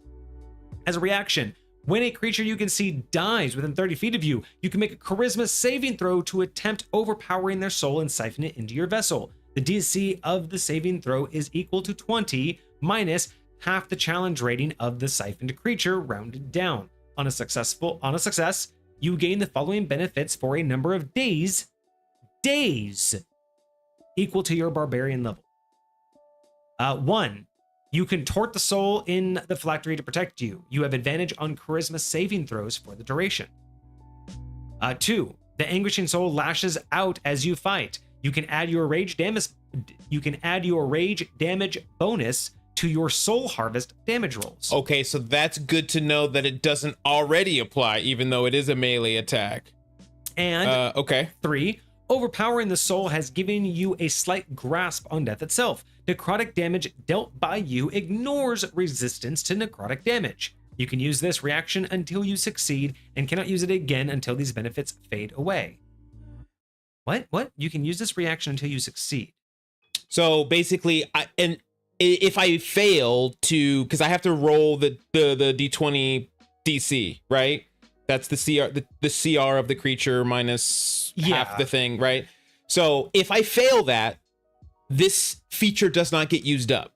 I can keep rolling it. When a new action. I can reuse that. Yeah. So I can keep attempting it until I succeed. But then once I get it, I can't use it again until I would whatever change this the is word use to attempt. Okay. You can attempt this reaction until you succeed. Sure. And that's probably only for me, but it would be it would point you there, like yeah. It would go from 98% clear to 100% clear. You can attempt this reaction because that makes it. So if I fail, I get to go again. Sure. That's what, you're right. That's exactly what it's doing. So use this reaction, but it doesn't waste the feature. Exactly. So I would do that. These for a number of days. That's crazy. I would say this. I would give you the ability to dismiss it if you want. Say if I chose if I chose saving throws for a day because I knew I was going to go into a place where that was going to be really valuable for me or whatever. Yeah. Sure, let me use that. But then if I'm going to go into a fight later and I know, like, let me have the ability to dismiss it. And maybe I have to dismiss it over a short rest or a long rest. But what would be the purpose? To get a different option, to get a different choice. Say if I don't want charisma saving throws for the next 3 days and I'm level 3. But why wouldn't you? Why would you not want? I might want to choose something different. I might want the what? You gain the following for a number of days. You get all 3 of these. Wait. All of this for the amount of days equal to your level. That's why all of them. All of them. It's not a choice. It's all of them, my guy. I did not. I was not on that track. Probably no. On it says you gain all. It didn't say all. I thought you got to choose from these abilities, and so you get them, bro. Like. It's crazy. All right, let me reread with this new understanding. So basically, for a number of days equal to your barbarian level, on a success, you have advantage on charisma saving throws. You can add your rage bonus to your soul harvest damage, and you the necrotic damage you deal ignores resistance for a number of days equal to your barbarian level. And again, then suddenly the soul goes away. So here's what I would do. Because of this, and because I would like this to more easily scale with the gameplay, I would say a number of days equal to the CR of the creature. So you killed a half CR creature, you get a half a day. You kill a CR3 creature, you get 3 days. You kill a fucking CR20 dragon, you get a month. It should be the CR of the creature dictates how long it is. I agree with that scaling, especially because likely the CR of the creature is going to be likely the size of the portion of the soul that you're getting, which is going to be fueling you for that period of time. That makes a lot more sense to me. Think about the CRs you're going to be, you might have a couple minions around. Sure. But you're only going to get a tempest on one of them, right? Like one of them is going to go, well, yeah, I guess you can tempt it whenever you want, as long as you succeed, right? Sure. But that's the idea. So it's like, if you're fighting, a couple minions and a bigger guy, down, do you want the benefits for the rest of the fight, or do you want to wait for the bigger guy to have, you know what I mean? If it's the first fight of the day, so you're trying to get it for the rest of the day, or do you just need it for the rest of this fight? So there's a value here, and I think adjusting it from your, because that's just 10 days. The moment you get this ability, it's 10 days long. It's kind of absurd. So that's honestly, I was thinking it should be hours instead of days. I was like, days is kind of wild. I honestly think it should be hours instead of days, but I don't necessarily mind CR, especially if you're fighting low level stuff. A half a day is like 12 hours, yeah, right? Totally cool. A quarter of a day, we'll give you 8 hours just to be froggy. Why not, right? Yeah. Quarter CR, right? Like CR0, you get it for an hour. Like, yeah. Whatever. You'll get an extended or something like that. I'm totally, or end of combat, like a CR0 is end of combat. Sure. Then a CR quarter is a couple hours. Sure, yeah. I'm totally fine with that scaling, because that's the idea, right? Like 6, 12, because it's like what? It's half, it's quarter, half, and then 1 CR. Yes. So yeah. Like there's theoretically an 8th CR, like if you really want to, but that's where, so that I would just say you get it, 0 is end of combat, and then quarter is 6 hours, 12 hours would be half, 24, so 1 day would be 1 CR, and then it goes up from there. Sure. And then that would make it so much nicer, because then it makes you kind of want to go after the bigger CRs and pay attention to the battlefield. Now, does it say you have to get the killing blow, or just when they die within... A creature dies within 30 feet of you. It's not the one you kill. I would not mind, because again, this is level 10. We're about to capstone. Go one step further. If all of this, but then attack on one sentence. If you're the one that kills the creature, you get advantage. Oh, on the roll? On this roll. Heck yeah. So creature dies within 30 feet. If you get the how do you want to do this? But if you get the kill, why not? You're right there. I mean, to be honest, I think that's super valid. It's likely your hand reached in to grab that shit. You're the one killing. Hell yeah, you should. You should just be ripping its soul. I think that's all it needs. All right, now if you're the killing blow, you get advantage. 100%. I need to just dissect this DC real quick. So it's a charisma saving throw to attempt to overpower. Yeah, to do basically. Yeah. Okay. You have to be able to pull the soul away from whoever owns it. Think about that too. Whatever god owns that soul, you just said no. That's. So, but the DC of the saving throw is equal to 20. So the base is 20. 20. Right. So if I'm rolling my saving throw, I need to roll at least higher than a 20. Correct. But then I'm subtracting half of the challenge rating. Yes. So that means if it's going to be harder for me to do a low CR than it is for a high CR. Yeah. Why? Doesn't make any sense. That's where I'm a little. So if it said the base is 10 and you add half the CR, that would make a lot more sense. Maybe the base is 15 and you add half the CR. If you're fighting a dragon of CR 20, so it goes from a 20 to a 10. Yeah. It's half that CR, but a CR quarter is still a 20. So do you think rolling above a 15 for a CR 10 is crazy? It's too easy. Yeah.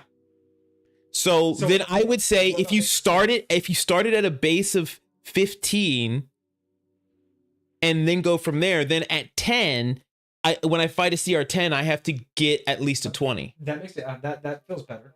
Right? What's a CR10? But I mean, you also got to scale with, are they going to be fighting CR10s? Exactly. And even a base of 12. That means that a base of 12. That means at CR10 will be an 18 or a 17. Yeah, 17. That's still not terrible. I can get behind that. Again, it's only one character. I can get behind that. And again, it's only for these benefits. And we are talking about charisma, which is not likely going to be a high stat for a barbarian. True. And on top of that, if you add in the fact that it only gives it to a number of days equal to the CR, that's also directly proportional to it. So a 10 CR would give you 10 days, but it's also going to cost you. Yeah, it's also going to be really. Yeah. Right. So I think there are valid features there. I mean, even starting at 15, a base 15. Yeah. Isn't terrible. I definitely think going up is the move rather than subtracting because the math doesn't map out. Like, yeah, it should not be easier for me to do a dragon than it is for me to do a squirrel. That's true. You know what I'm saying? But the baseline, I think it just depends on how difficult and how easy you want. I don't think it needs to be crazy. It doesn't need to be crazy difficult because you are just getting some decent bonuses, but it's nothing like 8 crazy. So yeah, I would like to see the time frame of this change, and I do agree that a slight change in how the roll is calculated, but I like the process. I do want to see though an advantage if I'm the one who takes it. Even if you want to go one step further, and it has to be if you take them out by melee. So not a ranged attack. Sure. You have to melee attack. I'm totally fine with that too. But I still would like to see. I might even be okay to say it reduces the DC. Okay. I mean, it's kind of the same thing as advantage, but like, I got you. Depending on what you're doing, you know what I mean? Well, it also depends too. I mean, advantage still only. I mean, advantage is great and all, but if you still need to roll 19 or 20, advantage is still a 19 or 20. Yeah. Whereas reducing the CR to a 14 is way different than. Yeah. You're reducing the odds of what you. Yeah. So there's a different mentality of which one's more likely to be. Sure. But overall, I like the process. Sure. I like the idea. I do last too long, and I do want the roll to make more sense. This is just for my brain. I don't like saving throws on things you initiate. I think things that I'm actively doing, that's a skill check. Things that are happening to me, that's a saving throw. Yeah, right? If I have to save from a trap, that's a saving throw. If a wizard's casting a spell on me, that's a saving throw. But if I'm going out and doing something, that should be a skill check of mine. Now, again, what kind of charisma-based skill check could this be? First of all, I'm kind of curious why we're using charisma here. Like, logically, why am I trying to coax this spirit? Like, I don't know. I don't know what charisma is happening here, but like, you bring up a good point. What if it wasn't you making the saving throw? What if it was regardless of what it is? Sure, whatever. But what if, as a reaction, when a creature you see dies, you force them to make a saving throw to overpower their soul? Then it could be an equal to 20 minus half their CR rating. Means the higher they are, the easier the roll is for them. That would make sense. Yes, negative. That would make a lot more sense for a negative. And then you could even suggest like adding any bonuses you have. Adding that I would like your bonus and if there was anything that I could do to make it harder for them, I would like that a lot more. Because right now, when I'm trying to use my ability, if I feel like the success of it is out of my hands, that kind of is a bane. It's just that I used it, but it's a 50-50. Yeah. More 50-50. Yeah. So if that was something where it's a base 20 minus their CR, but plus your Constitution modifier or whatever. Sure. So basically, it's just this calculation of whoever you use it against. It's a base plus yours minus however strong they are. Yeah. And then they roll against that number. But yeah, that's the only way a saving throw makes sense is if you're not the one. I agree with you. It shouldn't be a saving throw unless they're the one rolling it because they're the one saving against their soul. Yeah. Here's a high point. Is it would be the soul doing a saving throw against you because you're the one enacting your will on it. So it would have to save against your will. But what I would do is I would throw on a secret special modifier inside that calculation that if the soul's already owned, then whoever owns it, it depends on how much they care. So it's like if they have the ability to adjust the roll one way or the other. Yeah, so it's like if it's like a low level god or just a low level plebe that the god doesn't care about, maybe they don't even get any bonuses. But if it's like a cleric of a well-known god, maybe they get a +6 because the god's like, oh, you're trying to do that? No, I want that one. But if it's like a paladin of like the god, and he's just like, you get a +20. Don't you even fucking dare touch him. He's mine. Like I that's what I would do. Sure. You wouldn't know it, but depending on the power of the god, yeah. Because again, every normal day soul would be fine, but the moment you try to do this to a paladin of an opposing god, you'd get someone. Yeah. But that's the way that High Point works things. That just gives me flashbacks of the first time I watched Jujutsu Kaisen, and that one weird dude Mahito went and touched Yuji's soul, and he found whatever the finger guy's name is inside of it. Oh, you've never seen? I have no idea what you're talking about. It's this wild thing, but yeah, absolutely. Like you don't know who you're messing with when you start fucking with souls. This doesn't need a fundamental change. I just really do think time frame needs to be reduced. Calculation needs to be slightly adjusted to make more sense. And I would prefer some benefit if you are the one. Yes, some sort of modifier. Absolutely. That's but otherwise all counts. Cool concept. We finally came full like lichdom almost, where you're actually using the phylactery in its full capacity. Yeah. Friendship. What up, Cart? Nice to see you. We made a friend. 18 months. You were so close to getting your. Wait a second. 18 months. You've gotten all the things, man. Like it's probably because they were gifted subs. Oh, that's right. Well, were they? Because I was trying to think, like, how did you get to 18 months but didn't get an outline? He did. Cart's the one with all the outlines. No, this outline. Because this should be the one, remember? Because they got the 1 year outline for subbing to us for a straight year. And at 2 years, they'll get another one. But Cart doesn't have it. So is that because Cart's had... Cart, have you been subscribed for that long? Or how did we miss your 12 months? I don't understand. Yeah, that's interesting. I'm really confused when we missed your 12 months. We'll have to figure out why we did that. And if so, we'll have to update your name. Because I don't know how we missed you at 12 months. There's no And you're way. almost at 24. So that is kind of crazy. Yeah, again, unless a bunch of those came from... Well, no, because some of them were a bunch of gifted ones. No. Not even Cart knows. All right. Nobody knows the trouble I've seen. Wild. We'll make up for that afterwards. Here, I got my markers right there. We'll make up for it at the end. All right. So, like it, few changes, small tweaks. But let's go to our capstone. Finally, the big one. There should be 2 of these. What's this one called? Reaper's Wrath is the only one I have.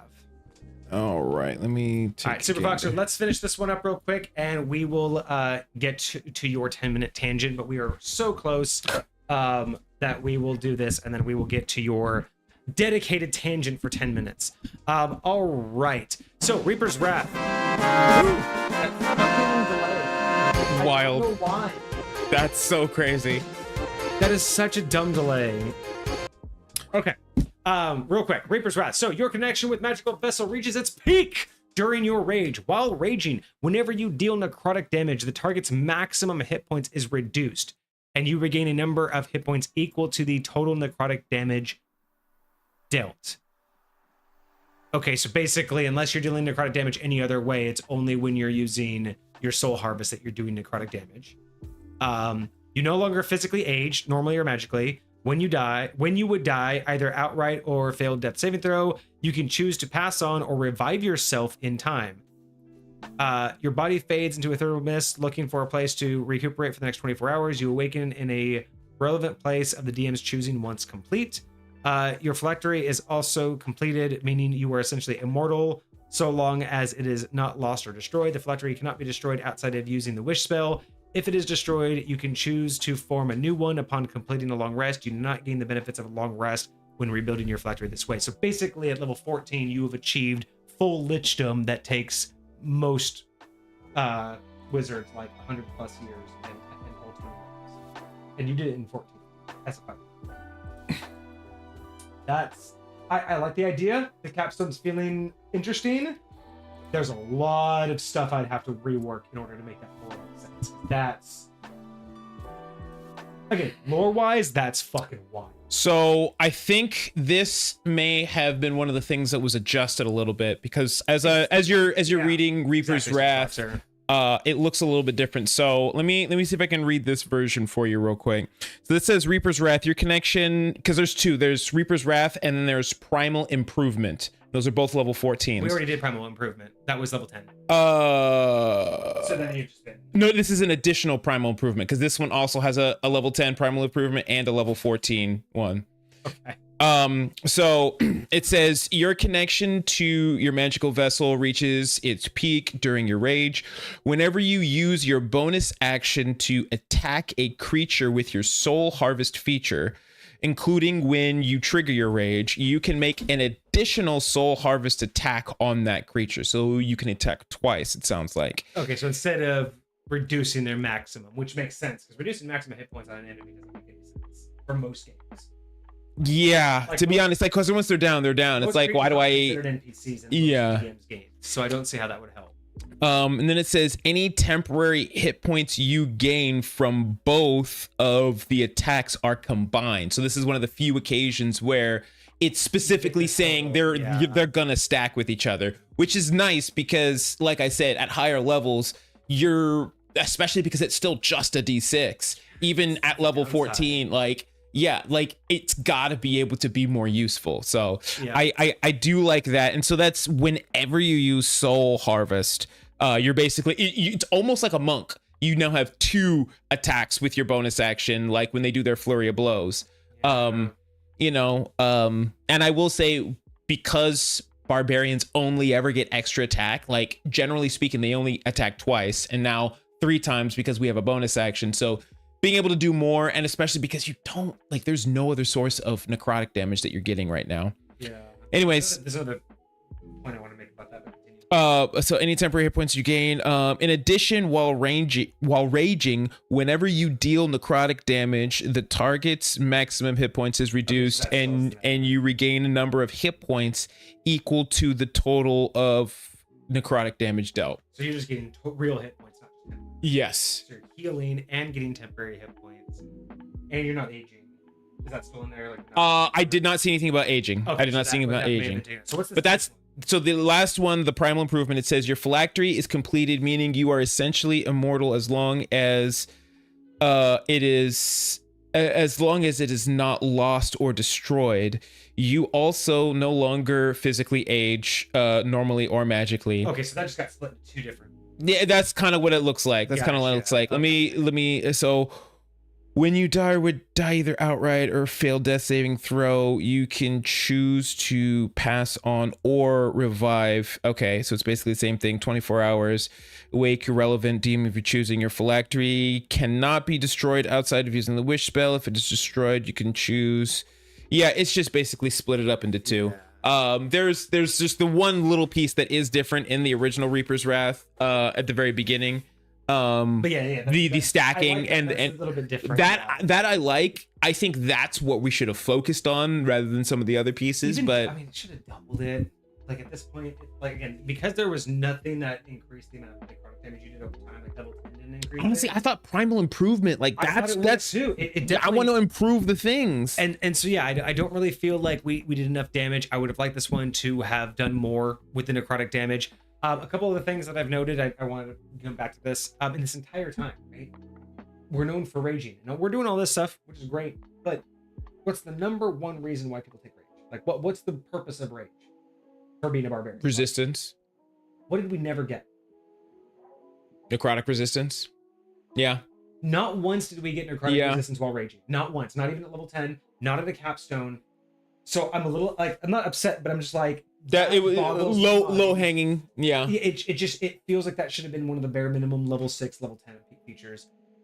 Also, one thing that I do tend to like, that I like to personally see when it comes to deviations from the standard rage, which I love deviations from the standard rage. Absolutely. But when they're powered like this, when they have more facets to them, while I like the vast majority of things to be tied to while raging, I do appreciate when there are benefits outside of rage, because otherwise, while every class has their thing that they're focused on. You're still just a normal dude whenever you're not raging. Exactly. And with nothing outside of raging, you're barely a fighter.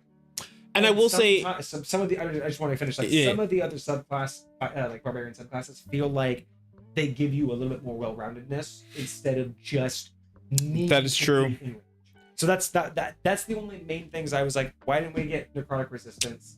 And where are my out of rage benefits? I will say you do get some out of rage benefits in your base class, but again, that's the exact same out of rage benefits that every barbarian's going to get. So I agree. I do think it would be nice to see some element of what you are manifesting itself outside of your rage, right? Mm-hmm. You know, like it would help me as a character to more embody what it is that I'm being. You know, I'm gonna see it, I'm gonna be it, I could honestly just hide my phylactery in a bag somewhere whenever I'm just walking around in town, and I'm just a regular dude. I'm just a buff dude that's walking around, and then all of a sudden I get old. Also, here's another thing that I would like to see, whether while raging or not, at least, well, yeah, just at Reaper's Wrath, whether it's while raging or permanent, you should also count as undead. Whether it's only while raging or just a permanent once you reach level 14. But if you're a lich, if you're basically a level 14 lich, you should read as undead. Yeah, you should. So you get all your regular features, nothing changes. Especially if you've got shit in your phylactery. Especially if you got shit in your phylactery. Yeah, absolutely. It's like I feel realistically like anything that affects undead should affect you.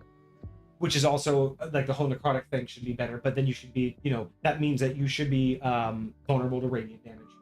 Sure. Stuff like that. Like I really feel like this giving someone immortality at lichdom level that normally takes so much more. There's got to be some detriments that this thing gave out to me. Because again, at this point, level 14 to 20, this highest level game, the barbarian never can literally just go. Here's suicidal tank. There's precedence for this. There's precedence for this, and that's why I would totally run it this way. I would, instead of basically making you immortal now, I would basically say right now what you get is advantage on death saving throws, and then at level 20, that changes to this. So like yes, this is a level 14 ability. Just push it out, because there's plenty of features that will upgrade at level 5 and level 10 and level whatever. But I think advantage of this thing is amazing. And ooh, wait a minute. You said something. You said not a lich yet. You're not an immortal yet. So what if? Because it did say like your phylactery officially becomes a full phylactery. Sure. But it's empty. So what if at the capstone you no longer gain temp HP, but whenever you do the necrotic damage, it like fills? It either fills or gets you permanent HP. So from here on out, whenever you're able to do that damage, you're just filling up your max HP, meaning you're becoming an immortal by basically filling your pool. Now, granted, maybe you don't have to be a cap here. You know, you can't just infinitely do 1d6, 1d6, 1d6. But like once per turn, maybe like once per turn or once per combat, once per day. Once per day. Here's what I like. Your max HP. Here's what I like. Because I love what you said. I love that you said that you're not a lich yet. You're not an immortal yet. Meaning this should unlock the path. Yeah. Not so end result. I think this is kind of crazy, but I think the way it could work is specifically with you, it removes your restriction of non-stacking temp HP, because I like your idea of constantly getting health, but I think that once that health goes away, it should stay away. And so you can fluctuate it, but you have to be the one that builds it back up until a point, right? So like you still get your like normal max health cap, right, that you get from being your level. Say if I'm a barbarian, I have 160 health by level 14 or whatever, right? That's still my regular health pool, but I can build up a bunch of HP, like getting closer and closer to lichdom. Part of but then that would go away. Says that you no longer have you can stack temp HP when using soul. It's just part of the capstone. Yes, all temp HP you receive from Soul Harvest. From Soul Harvest stacks. Stacks from Soul Harvest. And I think it might even be sick to say your temp HP does not reset on a long rest because it's sticking in your phylactery. 100%. That's the idea. Yes. You no longer lose the temp HP unless you're damaged. Yes. That would be fucking crazy. I think that would be cool as shit. I would be totally fine with that for a level 14 to 20 because it makes it dangerous, but not crazy. Well, again, because like this idea that's like, so basically what you're telling me is like for the rest of the most important and most stressful part of the game, the barbarian can just be like, suicide, Leroy Jenkins, oh I died, oh just leave, just come back after a long rest and get me, guys. I'll be in that cave over there, refreshing. You literally just removed anything. Yeah. The whole point of a lich needing to wait till level 20 is you needed to sacrifice and potentially lose all of it before you gained it. This is at level 14, and it's just like, I'm an immortal now. Like, why are you even gaining it at that point? Like, you're an immortal. What? Go be a god. Go be a god somewhere. Yeah. Yeah.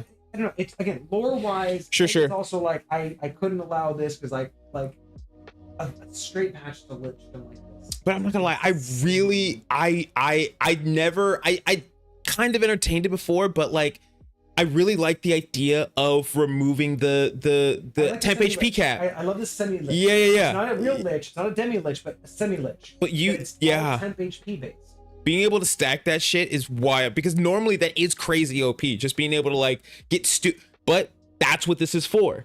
And you're the freaking tank, man. You're gonna be taking all the freaking hits. Like that's your freaking job. And you're still resistant to it anyways. So it's gonna remove it slower anyways. I mean, obviously if it's only the but like having that temp HP, being able to just tank through so much stuff, like I think that's cool as fuck. Like a lot of times you don't really see, you get abilities that boss monsters have, but you almost never get the health pool. Having that be the ability that you get, just being the health pool, I think that's fucking clean. Yeah. And to make it even simpler, I would also just add in a quick little line that says, you are unable to gain temp HP in any other way.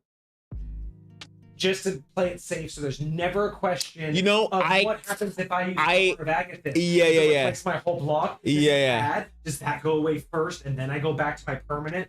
No. If once you get to this permanent stacking temp HP from Soul Harvest, tack on, you cannot gain a temporary HP in any other way.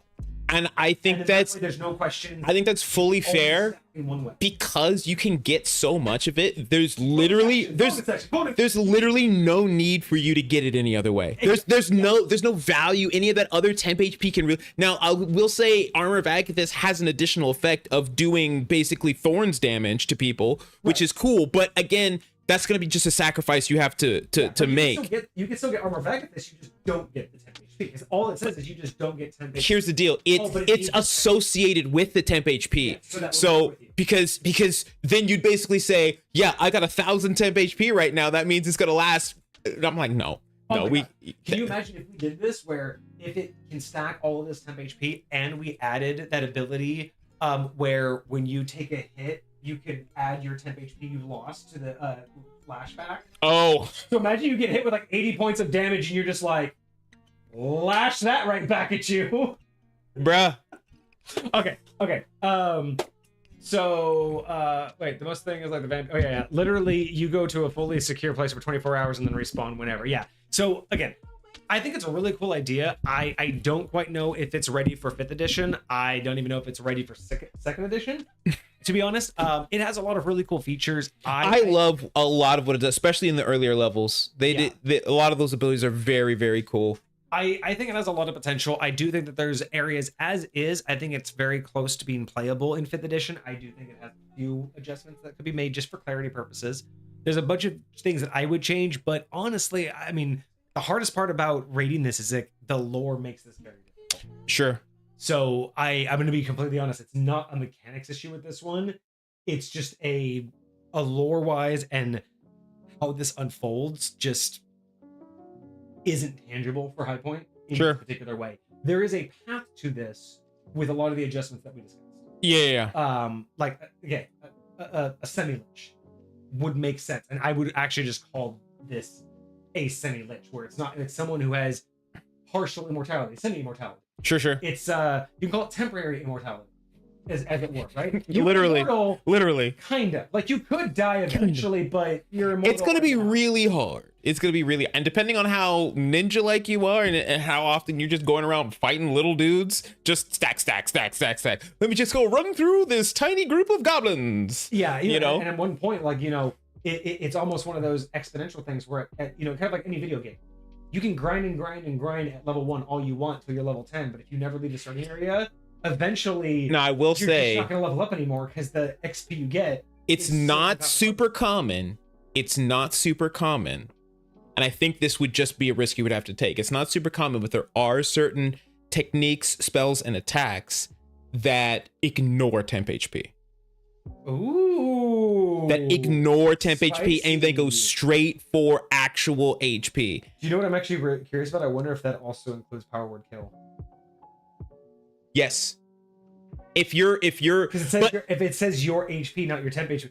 So technically, if you could somehow do that, if you could somehow hit their actual HP, ignore their temp HP, and then power word kill, boom. Semi-lich. Exactly. You know what I would also not mind, for lore purposes, adding anywhere in here that there is a range. So you don't have to have it on your person, but you can't just leave it. Sure. And forget about it forever. Like, because at this point, why would you carry it around with you? Like, at this point in this part of the game, why bother having it on? Just leave it behind. You can recall it to you if you need it, but because again, like, even just say, like, you can leave it behind, but none of the raging benefits require you to have it on your person. So you could even do that. Just say you don't get any of the benefits unless it's on your person. So you can recall it to you and leave it behind. But if you want to rage and get all this shit, it needs to be on your person, because that's my only thing is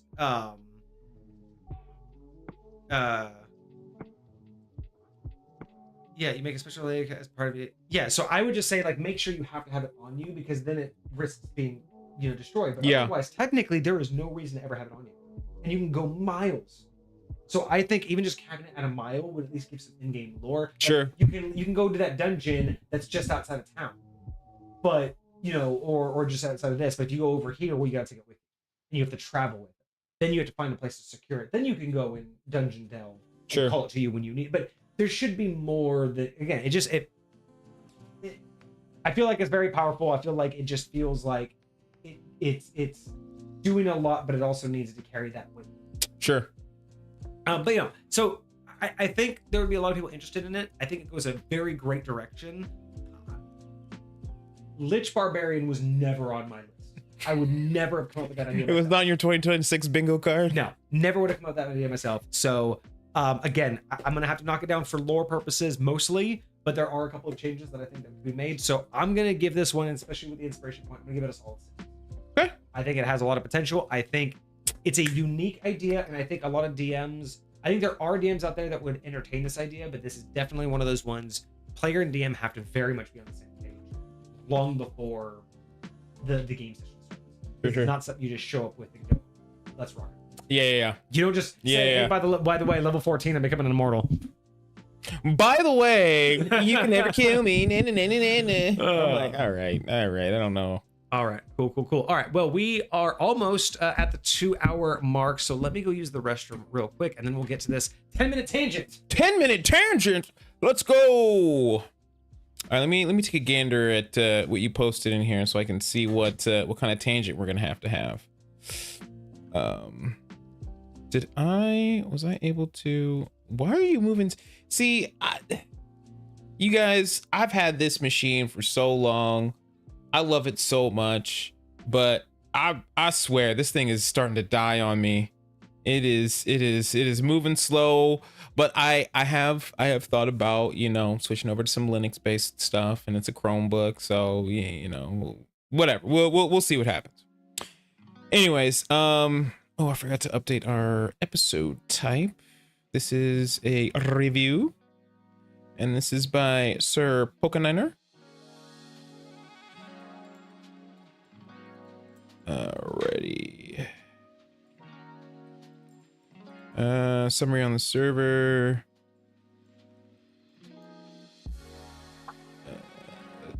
Let's see.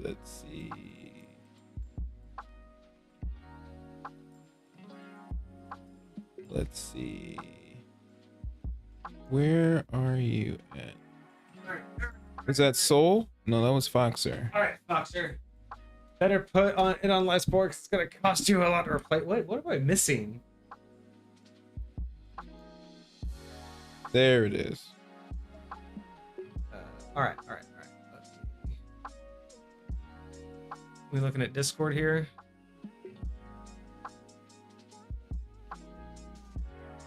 You really did go broke down.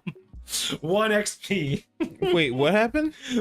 Foxer spent all of their money just to ask us this, just to make us go on this 10-minute tangent. Oh my goodness. Let me pull up the tangent. All right. Oh, okay. Cool. So we're gonna read it and then we're gonna talk about it. Let me get. Oh, they put the tangent in Discord? Yeah. Oh, snap. Okay. All right. So we have a 10-minute tangent. It's gonna include reading, and then we're just gonna have to talk on this for as long as we can. Oh, I got this. I got you.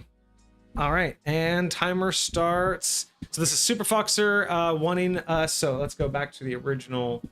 All right, so posted context of my campaign and the summary of today. So that's what I chose for this topic. It's on the campaign talk channel. Okay, so we have a 10-minute tangent about this particular campaign update from Fox.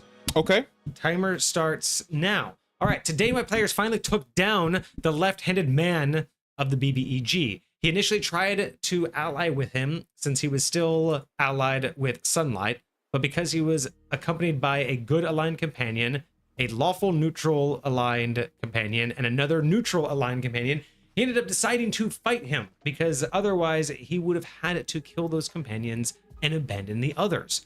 After defeating him and everything, he returned to the rest of the group and Sunlight and mentioned that they killed the guy. Later, towards the end of the session, Foxer had Sunlight go into his room, ask him if their agreement was still in place, since it was in his best interest for the guy to be dead, but not by his own hand. Okay, so Sunlight hired to go kill someone because the person they're meeting with needed them dead. They couldn't be the one to do it. Got it. Interesting. Okay. And my player said yes. So gave them a second quest of the bad route. Okay, so now we have a second quest as the bad route. Kage said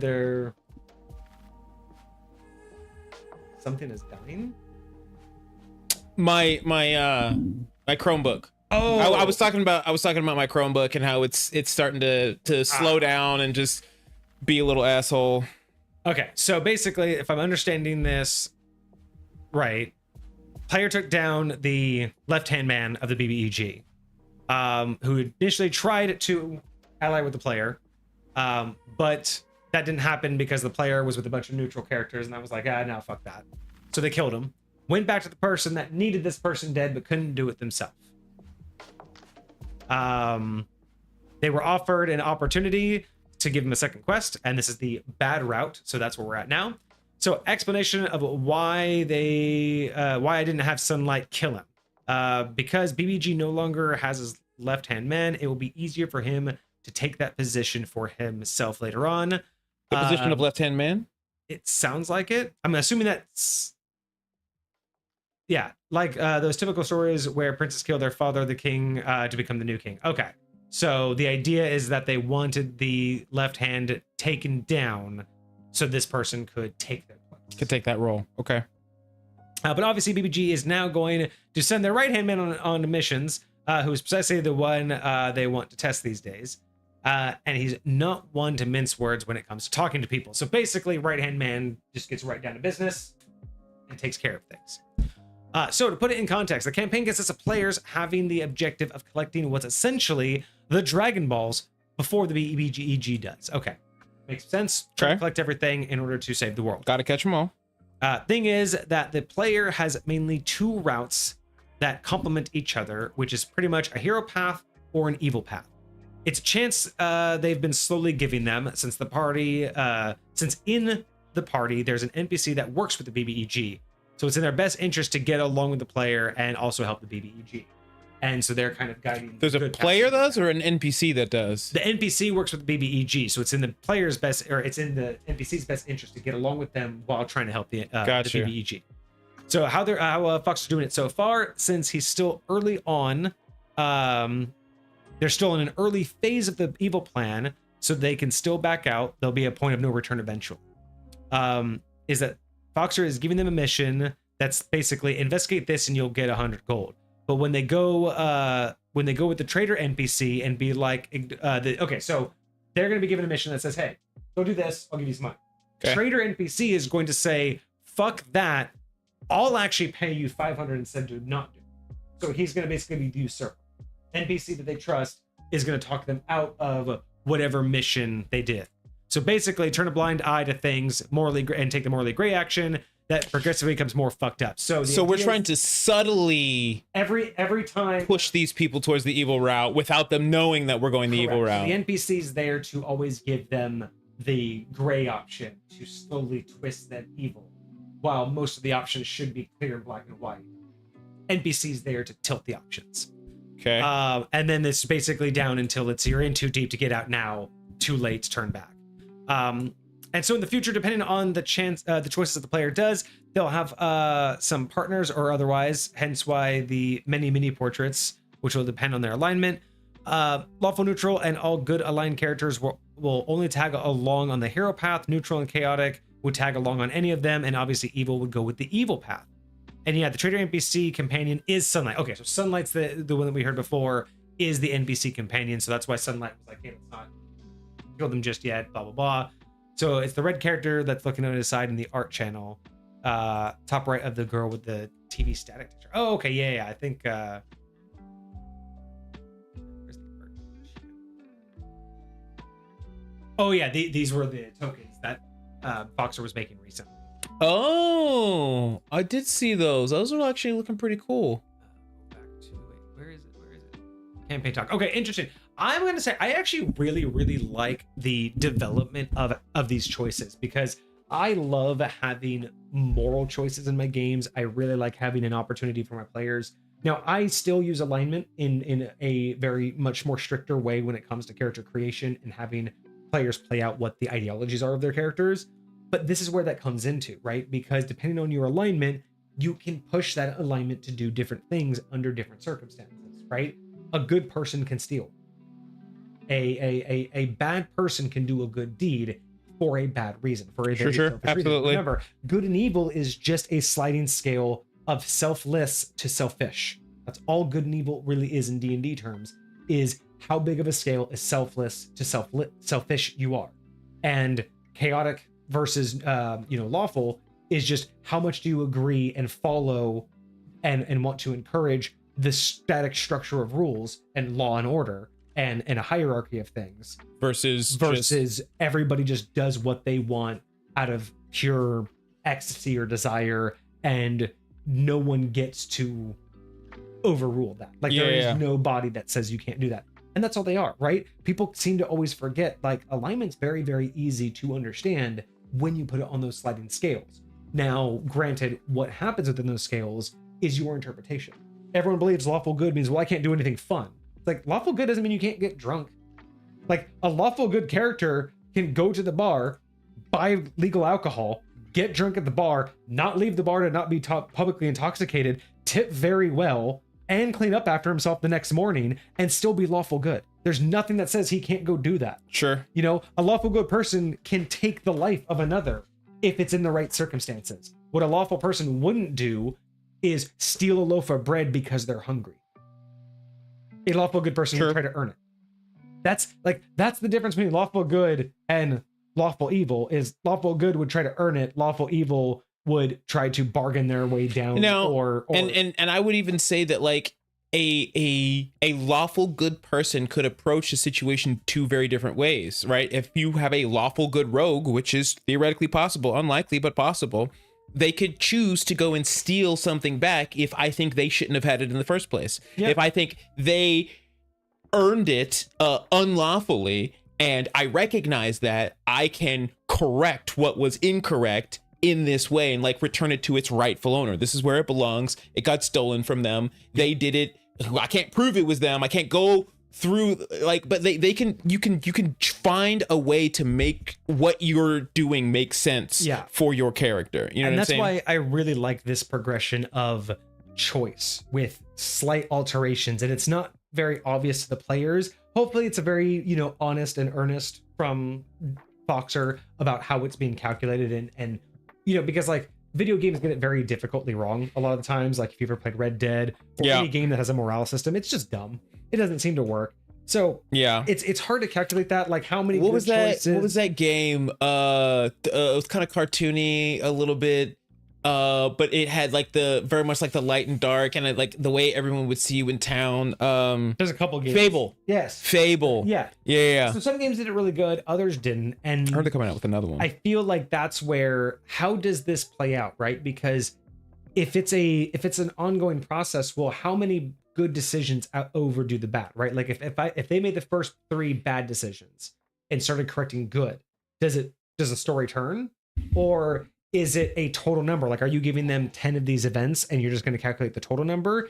Is it a certain point? So like, what is the calculation that we're talking about? Or is there just an end result that they're either going to get to or not get to? Well, and that's what the description is basically saying. Like throughout the campaign, they're being given quests that may be good or bad, right? Most likely good.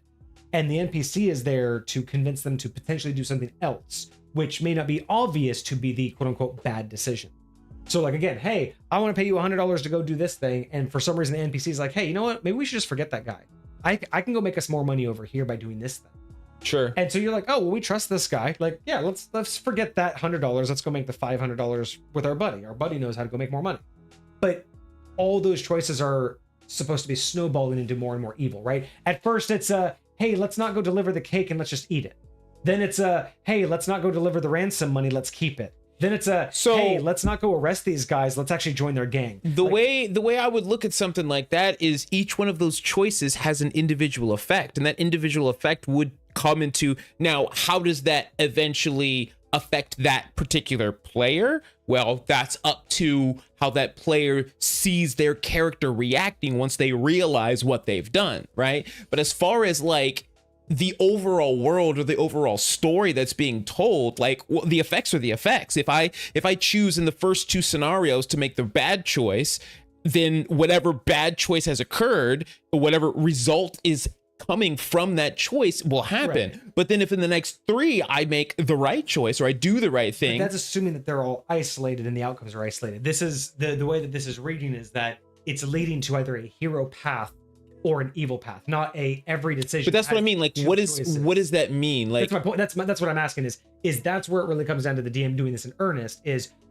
knowing how you're propagating that storyline. Because for me, mine is very much like there's larger things involved that constantly get fed what you're doing, but it's not like a singular good path or evil path, right? Every decision is unique and it's an accumulative.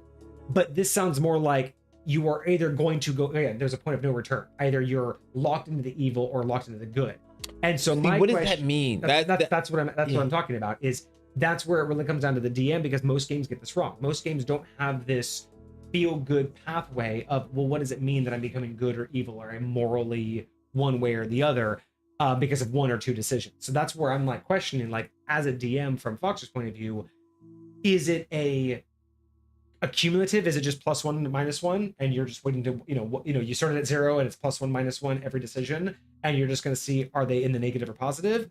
Or is it, like you were saying, there's individual outcomes for each thing, and it's, if so many outcomes happen, then it will be like, I'm just the way I look at it, like, say you have a super low intelligence PC and they're playing their character really well and they just trust this person, like, and they make the wrong choice every single time out of trust. Like, in my perspective, that person's alignment's not changing at all. Right. Well, we're not talking about alignment. We're talking about like the campaign flow of they're on the evil path, even if they're a good alignment. And that's and so when you say on the path, does that mean that, like, the people that I enter into relationships, the people that I'm walking through this campaign with, are the people that are doing the bad things? I'm assuming, based off of the knowledge that we have, I'm assuming that this is if you listen to the NPC one too many times, he's basically going to recruit you to the evil side, and instead of fighting the BBEG, you're working with him.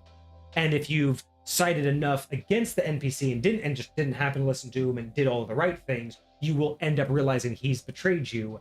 You'll fight him and then fight the BBEG.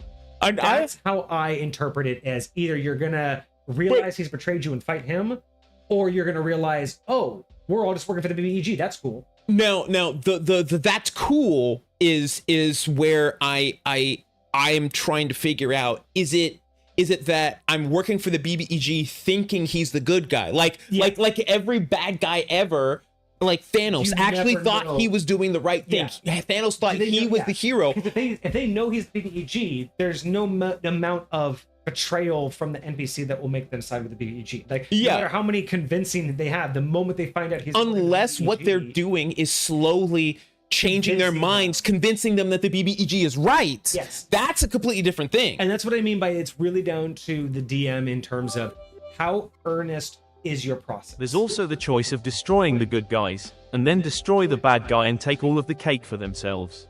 Destroying the good guys, hand the bad guys, and take it off. But again, that it's like, I mean, that sounds like some Baldur's Gate shit type shit. Concept. I love this idea of putting out these breadcrumbs. I use NPCs like that all the time. Like, my players never know if an NPC is good, bad, indifferent.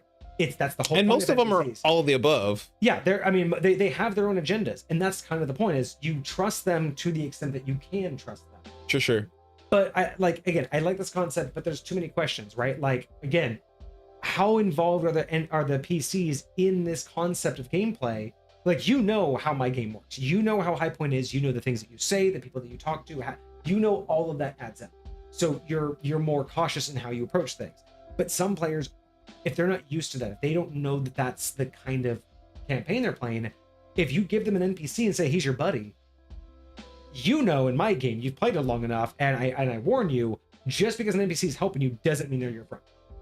But you are going to have enough interactions and, again, in-game insight to decide, okay, they've done enough to show they actually are here on my behalf or whatnot, right? Mm-hmm. It's not that you can't trust, you can never trust people, but there is this mindset of it's a real world. There's more to what someone says and what someone does than their surface level. And like, if you have enough insight to look into that, then great. If you don't, then you'll learn through experience that maybe I should be a little bit more. Like, it's not so much so bad that every NPC is like the most untrustworthy. I would say 99% of NPCs are usually trustworthy because they're just normal people. Like, the average person on the street, if you ask them what time it is, they'll tell you. If you ask them directions, they'll tell you. Like, the average person isn't going to be malice and lie to your face and do all this evil shit for no reason, right? You go into a shop, you're most likely going to be able to barter, well, not barter, but you're going to be able to commerce. You walk into a store with money, they are going to want to commerce with you. Like, that's what the world is. But the closer you get to some people, it's kind of a coin toss. You don't know until you know, right? You don't know until shit hits the fan if someone's going to be there to protect you. You don't know if, this person's like, it's like a cop comes to your door. Are you the suspect or are you just a witness? You don't know until you talk to them, right? True. That's your choice. True. And that's kind of how I like to treat it. And so if the players know that that's the gameplay, I get that. But it's very difficult if the gameplay is expected that, oh, it's a friendly NPC. And then halfway through the game, they're like, oh, it's the point of no return. You're evil path now. And it's like, wait, what was the choice? Like, we were always listening to our best friend. Like, he was... And then, now that's fine. If you want to make the narrative, oh, your best friend's been turning you evil, that's a fine narrative. There's nothing wrong with that narrative. I think that's going to be a better, like, bomb drop in the thing. But then a lot of the people are going to have to decide what's more important to me, the relationship that I've developed with this person, yes, or what my morals say that I should be doing in this moment in time. And I think the starting point is whether or not the expectation is it's their fault. Like, if it's just a part of the story, right? Like, they always have the choice. But again, if you ignorantly gave them an NPC that they ignorantly just took as friend, trustworthy, that's fine as a story arc to find out, oh my God, he's been the evil guy all along. Sure. He's been following the mastermind. That's fine. Like working for a heroic king, sending you and your group on adventures for all of his noble friends, feeling like you've been doing good, and then finally seeing the common townsfolk in the rut and poor. Exactly. That's totally fine. But what I'm concerned about is if you present it as you always had the choice of a good or bad path. But not if it was presented as, but I've only ever been going with the NPC that you gave us. Yeah. If the expectation is that's what we do is we go with the NPC. That's what I think is very important is doing enough, and I think you do a very good job of this. Like, again, you have to learn, like, the DM, but the DM also has to learn his players, and it's like what it looks like to communicate something to my players versus what it looks like to hear something from my DM, right? Like, I understand that my DMs, he's going to say certain things, and if I don't pay attention to, oh, you said the wall was moist. When you normally talk about walls, you're not normally telling me like what they're, so that probably has some sort of significance, right? Like, that's obviously your character was like, oh. If there's something relevant about it, if there's something standard, like it's important to pay attention to it and ask yourself, why is that a valuable piece of information? Same is true for your players. Like, you know that there's certain things that they latch onto. So if you are going to be out here and you're trying to be dropping hints that what's happening is a bad thing, this is a bad guy. Like, one of my niece right now, she's rewatching Attack on Titan. And Attack on Titan. For example, next mission I have for them with the NPC is getting a mission as if they're going to capture an informant, but then just play out as if they were beaten to let the informant get away. Interesting. Oh, okay. So the idea is that they're going to be paid to go catch the informant. The NPC will try to just be like, just let him do it. What if we didn't catch him, guys? Like, is he really worth it? And again, so if the NPC is looking like the okay guy, like, guys, like, he just sounds innocent. Like, do we really want to take him? He's going to be exit. Like, he could sound great, and that's fine. I'm not saying it's a bad role, but it's whether or not the players are going to be presented with this idea that this was always their choice. But if it's there's got to be it was their choice, but if you presented it in a way that narratively it wasn't a choice, it was that, well, this was the natural way we were going to go. Again, it's just that weird thing of like, if you give an NPC a player a parent in game, but then the parent turns out to be evil, be like, well, you never had to listen to him. It's like, it was my parents. What do you mean I didn't have to listen to him? She's rewatching this anime right now, and after having watched the whole thing and knowing what is happening in the end, she's now going back through it and seeing all the signs that pointed her towards that was the case the whole time, but you just didn't see it. And that is the feeling that I want to have here. I want to get to the end, whether I made the right choice or not. I want to be able to walk back through all the scenarios, all the situations that I had with this person and see the signs that, oh, that's right, this was right there. Oh, that's right, I could have seen this. Oh, that's right, this was available to me. Or I did see that. To put the puzzle. I just didn't. I didn't put the puzzle pieces together. Like, it was all there, but I just didn't see it. Like, that's how I want. I don't want to go back through it and be like, there's no fucking way I could have ever caught on to that. Yeah, there's no I thought he was evil. There was no reason. Like, it's literally like taking the nicest, sweetest person and all of a sudden flipping a switch and they're a completely different human being. There's no like subtleties, there's no like twitch in their eye, there's no like extra weird smile, there's no like, oh, no, there was no signs. It was just everything's absolutely as it normally would. It's just like you would be talking to anybody else in your life, and all of a sudden now you're dead. All of a sudden now everything's busted. You know what I mean? Both are completely valid. It's not like we're saying one type is wrong. It just comes down to what are the players going to feel. Man is really good with that storytelling, I believe.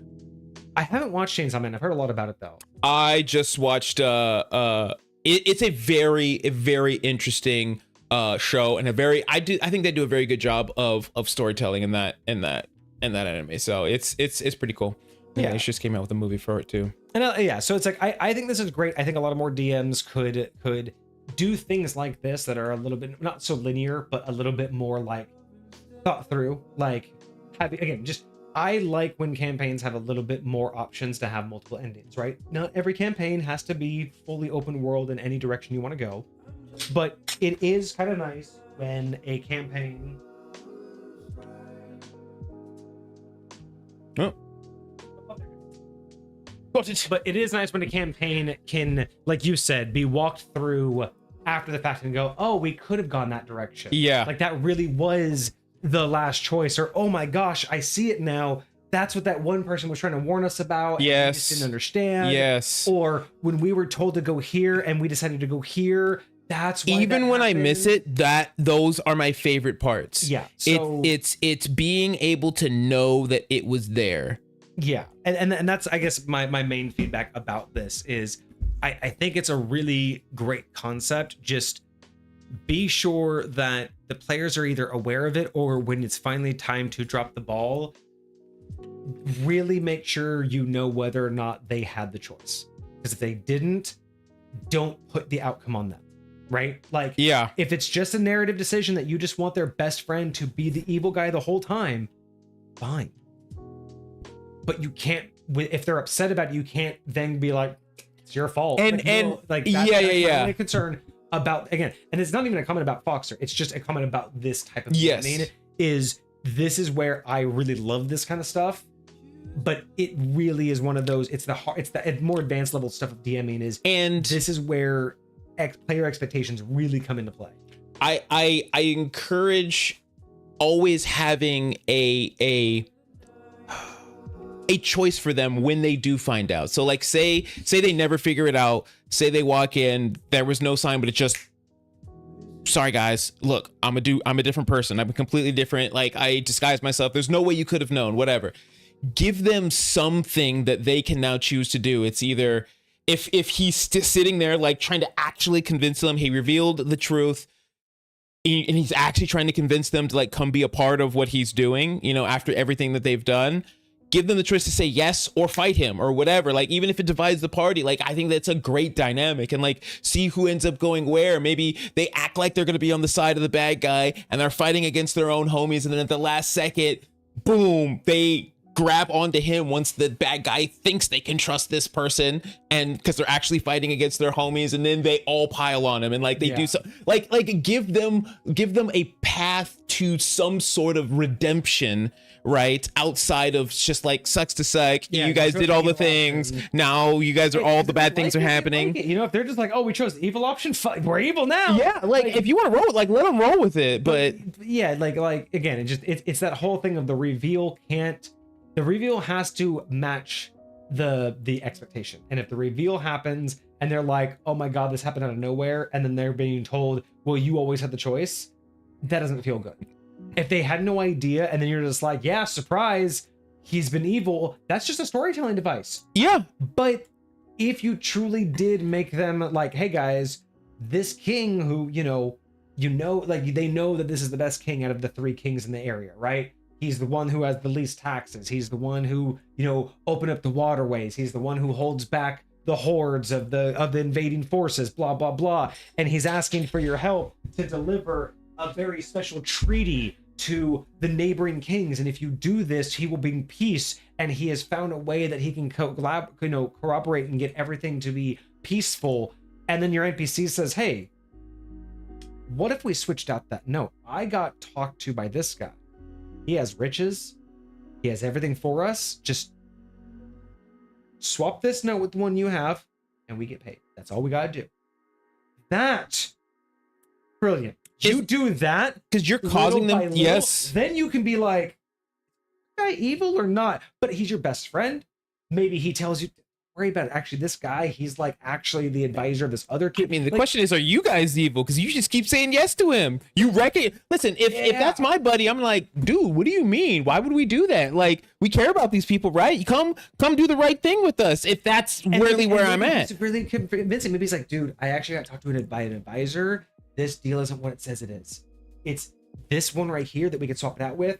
Has better revisements. It changes. Like because again, he could make it seem like he's doing the right thing, but that would really make it a moral choice. Like, wow, what we think is really happening, and you're telling us to do the thing that is obviously good. But you have to give us a good reason not to do it. But it is what you're doing good. That's fine, because then at the end you can trace. Like, remember the king? Yeah. Oh, he made us stop the peace treaty. Or remember this thing? Obviously, he was there to stop that. It's those breadcrumbs. But if the choices you're making aren't obvious that there's a moral conundrum and it just sounds like good advice from a friend, that's where it starts to become. I purposefully made the traitor NPC the stronger class of the party, Ilrigger, Architect of Ruin, so early on I got to hook him with the, if it wasn't for me, you'd be having a really hard time now, since the seals made combat much easier at the time. Interesting. So he gotta force himself onto the party. So it's not like a trusted brother or long-term friend. It's just this guy's kind of the unintended savior of the party. So it's like now Obligation. they almost are not necessarily forced, but they are encouraged to rely on him for survival and a lot of whatever else is happening. That feels better. Like, as long, again, when it comes to something like this, it really just comes down to that expectation set. And this sounds like this was not a forced, and it sounds like this NPC was kind of forced on them in a logical situation. Like, again, sure, he helped them out, but it wasn't a lifelong friend. It's not like this again, there's no preconception that this is supposed to be a good NPC. Sure. It is a valuable NPC, but not a good NPC. That's a perfect distinction that we need, because then all of these choices are perfectly fine, because then they fall into that moral gray area of why should we trust this person? The problem would come down to is whether or not you establish this as the person you're supposed to trust. Because once you do that, you don't take away their agency. You still gave them the choice. But, well, again, you kind of did take away their agency, because you gave them the choice, but you didn't give them all of the information, all the perspective. You gave them a very weighted choice. It would, for me, depend on how you're presenting them, because, I mean, I'm the type of person where I am going to question everything, right? I'm going to question everything. So if you're presenting to me, this is a trustworthy person, who's saying that? Why are they saying that? What evidence do they have? Like, okay, is that person just somebody that I innately trust? You know, is that coming from there? You know, so say the king. We know the king. We trust the king. Like, we have like years of evidence, and then he brings this person in and says, this is my boy. He's the best person there is. Trust him. Listen to him. Do what he says. And he turns out to be evil, right? Like, that very classic story. Like, you can go down that road again, especially if the king was being deceived, you know. Like, or like again, that. I mean, doesn't have to be deceived. What if the person he put you with is that true visage of lawful good? To where at first you're just like, man, this guy's great. He's the king's right hand man. He's so strong. He does all the right things, and all of a sudden he slaughters somebody for breaking the most minuscule rule, and you're just like, oh, he's not what we thought. And then all of a sudden, literally, he's just like, don't. And now you're trying to, and now you have to ask yourself, do I tell the king?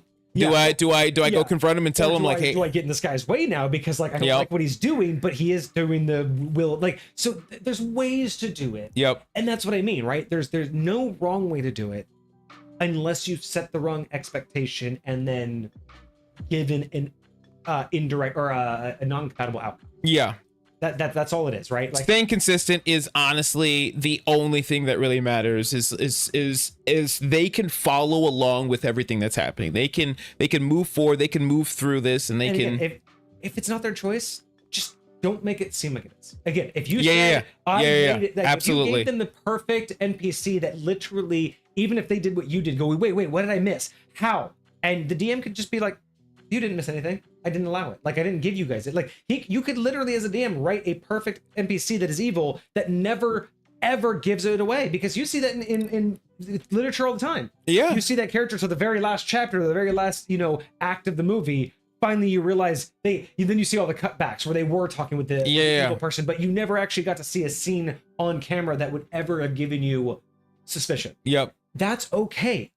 Because that's storytelling. You can just tell them flat out, yeah, this person you've been traveling with since level 1 that has saved you, revived you, fed you, and literally gotten you here. Oh yeah, he's been evil the whole time.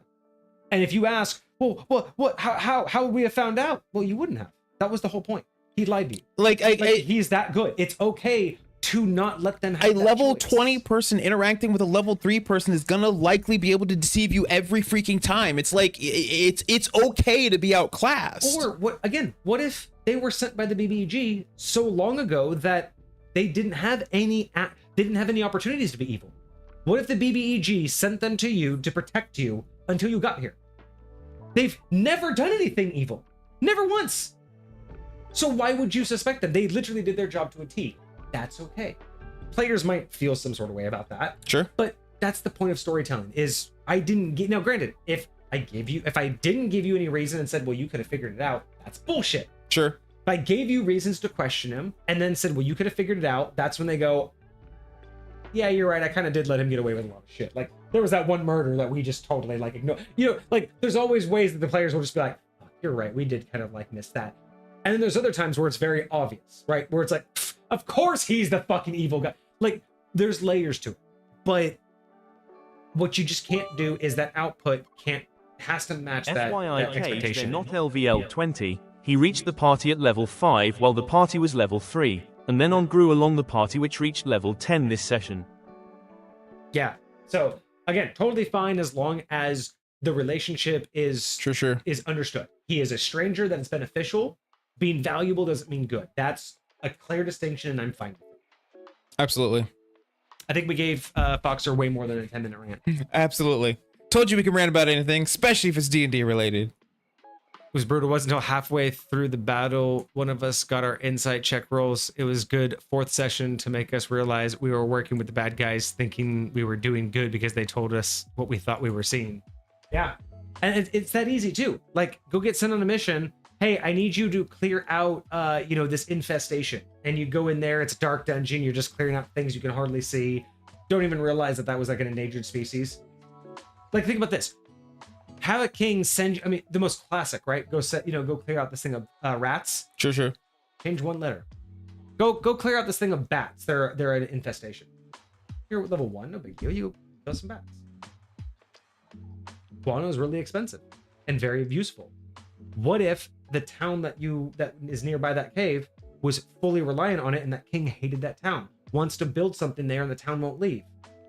So he sends you to go deal with the pest of bats. You go murder all the bats. Now that town has no guano. Now that town doesn't have any reason to be there. Now the king gets the land.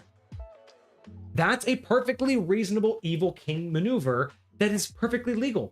He hired perfectly legal mercenaries to go take care of a pest that you... Why would you question it? A king said go kill bats. Why would you question it? True. But it's okay if you do that. It's okay later down the road to find out the king is evil. And you had no idea. Yeah. But you can't say, well, you guys didn't have to. Well, what do you mean? We were level 1. It's the very first quest. And you you as a DM didn't tell us this was an open world game where we can just deny shit. That's not how and theoretically, yes, you can deny anything, but like, here's the deal. I don't put any. I'll say this: my players can say no to whatever they want to say no to, and I will find something else. But like, whatever I put in front of them is I'm not going to give you a bad choice without not also giving you a good choice. Yeah. Like that's how I feel, right? Like, it's not like I'm going to say, here is the only option I'm presenting to you, and it's a terrible one and it will get you killed. Unless you put yourself there. If you want to do something different, you can do whatever you want, but here's what I've put in front of you. Like, I feel like because then what'll happen is they'll be like, no, we don't want to do this mission. And then what? They just wander around and try to like. The thing is, like, most DMs, it's like, well, here's the campaign. Well, we don't want to do that. Well, there's no session today then. And that's what I mean. Is like, most DMs don't run an open world where that's fair. You could just not do it. And that's what I mean. If the expectation is, hey guys, thanks for coming to session 1. So the king has just hired you to go clear out this cave of bats. Why would you ever think, I shouldn't do that. This cave? What are these bats? Who are they responsible? Is anybody important? Like, what would killing these bats? Like, you don't think that far. You're just like, oh, it's D&D. It's time for combat. But then to say, well, but later down the road, telling them they had no choice in the matter, telling them they had no agency, telling them the king was evil and he hired you and you had no choice. That's okay, because that's how the real world works. You get hired to do a job and don't realize who's hiring you. But to tell them they have the choice later is where bad DMs have.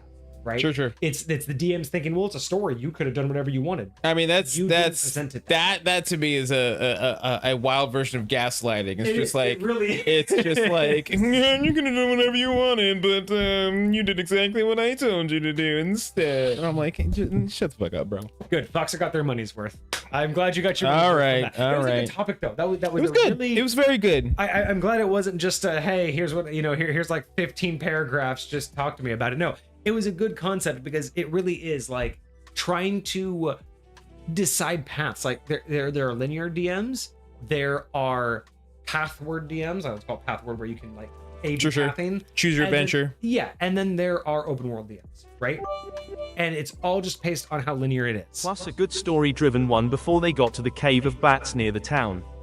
They would probably walk through town, and if they parlay with roleplay, they might be able to find hints that the iguana is quite valuable for them. Exactly. Yep. Exactly. Like, absolutely. Depending upon how the DM rolls it. But again, if the DM just says, hey, level 1, he wants you to go clear out the cave. You're at the cave. Dude, What's the fucking point? Even just something as simple as you walk through town, you notice that like every shop sells some sort of bat product. Or there's just whether it's guano or wings or whatever. It's like bat on a stick, like all kinds of shit. Like, yeah, there's so many ways that you could hint at it. But if you just say, yep, the king said it, so you guys want to go to the cave. If you want to stop in the town to get supplies, you can, but you're just going to go to the cave. And if you try to gloss over all of that, you're not giving them any agency to think. Well, you didn't ask if there was bats anywhere. You didn't ask if they had any of this. Yeah, you didn't ask. I'm like, bro, I was walking through the town. I would have seen that shit. Like, I'm not gonna like roll a perception check for like every stall just to see, do I see the bat in the, nah, come on, man. Exactly. Like, even a 10 passive perception, you're gonna notice some freaking bats hanging out on some shit when I'm going to kill some bats. Yeah, exactly. Like you're just going through a town that I've never been into before, killing bats, and all of a sudden I don't notice the bat. They're bat crazy. I don't notice that every logo has a bat on it, or people just have like, you go around bat Texas, memorabilia, you see all the lone stars, you see stars everywhere, cowboy hats, spurs. You would just be like seeing a barn, and there would just be a bat on the barn. It's skipping foreshadowing and then asking why didn't you get the twist. Thank you. Exactly. Yeah. That's exactly what it is. Yeah. What a twist. Or not including a tutorial in your game and being like, how do you not know the controls? Like, what is your problem? Although that's the first thing I do in every game is just fuck with the controls until I figure shit out. One of my favorite games, and I forget which one it is, the platformer, but they did one of my favorite tutorials. I don't know what it's actually called, but I call it an open map, or like an open mapping tutorial. Okay. None of your controls are mapped when the game starts. So when you go into the tutorial, I fucking love that, dude. So when you go into the tutorial, it loads up and it says move forward. You don't have a forward button. The first button you instinctually press is now your forward button. When it says jump, whatever button you instinctually press, it doesn't tell you press the X button to jump. It just says jump. So you just go, that one, that's your jump button now. You accidentally put the trigger first, and I'm like, no, I'm assuming you can rebind it later if you like. If I remember correctly, you could. Because that'd be some fuck shit. Like, you accidentally press the wrong button, you gotta start the tutorial all over again, bro. I actually want to look that up, what game it was, but it was a brand new type of concept I had never heard of before. Dude, because the tutorial built your control layout. There are certain games, like anytime, like, and this is just because I'm a controller player, but like anytime you're playing a game, what do you think the shoot button is? It's right trigger. Right? What do you think the zoom button is? It's left trigger, right? What do you think the jump button is? 90% of the time, it's going to be X. The sprint button, clicking one of your joysticks. You know what I'm saying? Like, there's certain things that feel instinctual when it comes to playing in the games. Like, I'm sure on a computer, the WASD keys are instinctual for people to use whenever they're moving around. So it's stuff like that, and I'm like, I really hope that, like, games that don't have the ability to customize your controls frustrate me, because I have to like get used to a whole different set of controls, and then whenever I switch games to something else, that's one of the biggest reasons why I struggle in something like Marvel Rivals, because every character is so different. I'm like, I'm playing this game this way with this character, and then all of a sudden when I switch to a different character, it's like I'm playing a whole different game, and I gotta get used to a whole different set of controls and a whole different way to move. It's interesting, but it's definitely something that I would really love to see. Yeah, I forget how this game. I totally forget which one it was, but it was so long ago. But yeah, it was just like a do this, and it would tell you what Crimson to do. Desert, is that it? No, that's brand new. Oh, okay. But it's like, because it would just tell you to like jump, but it wouldn't give you a button. But whatever you did was supposedly, it would just map and go, okay, that's what you want for your jump button. And I'm just like, there's like a D&D version of that where you have a blank character sheet and it doesn't unveil until you do something. Sure. OMG the Mound. Omen of Cthulhu, I so wish you two could play this with each other. Omen It is an upcoming horror-driven multiplayer game where anything cannot be real. I've seen this. What is this? Okay, anything cannot be real. So imagine this, right? You and I are in a normal game, right? And normally I'd be like, hey man, I found this pencil on the ground. Sure. And I just hand you that pencil, right? In this game, I could be like, bro, I found a beer bottle. And you on your screen see me doing this. Ooh, okay. Sent a I screenshot of on my sunlight. screen do this. So So there was one of the ones I saw where some guy had a stick. He's like, or he had a gun. He's like, dude, I just found a gun. Check this out. He's all aiming it, looking around. And he's like, dude, I just found a gun. Check it out. Threw it on the ground. The guy's like, dude, it's just a stick. And so the guy picked it back up. He's like, I see a gun. Then he tried to shoot it, and then it turned into a stick. So it was one of the persons was seeing reality, the other person's not. But they're both always seeing different things at any given time. So there was this different game. It was like a 2-person game where they're literally on 2 different screens, and their entire, like, one person's an alien, one person's Bakuro or something. Yeah, Bakuro. Vixie and I played that. Yeah. Past ones in the future, and like one might not be able to move because the other one sees. Yes, and they have to go in their world and do something to like you and I are like, we're in the same multiplayer room, but you may see all of this equipment and I may see a tree. You may be looking at the camera, I may be looking at. But one person's seeing something that's real and one person's not. We don't know. We don't know if it's all cosmic horror, like everything's different. But some things will be different. Some things will be real to you, and some things will be real to me. Like, I'm curious if I would have picked up that stick and then all of a sudden I was able to shoot it and it turned into a gun. No, I think everything has a single state, but one of us may see it differently. Right. But again, we don't know whose is real. Yeah. So you may pick up a stick later and be like, ha, it's a gun. Boom. Oh shit, it is a gun. Yeah, exactly. So it could be one of those, but it looks really fucking cool. I would be so down. I would love to see at least some previews for it. That would be cool shit. We were here is another one that you based off of walkie-talkies, and it was a voice chat based one. It's Cthulhu. It's definitely cosmic horror. Yeah. Plus, you could see each other as enemies once in a while. That would be crazy. Oh. Like you have to be like, is that you? Is that you? Okay. Put my stick down. The Mound is what it's called. If you go on YouTube, check out some. The Mound. It's called The Mound. It's really fucking cool. Let's see.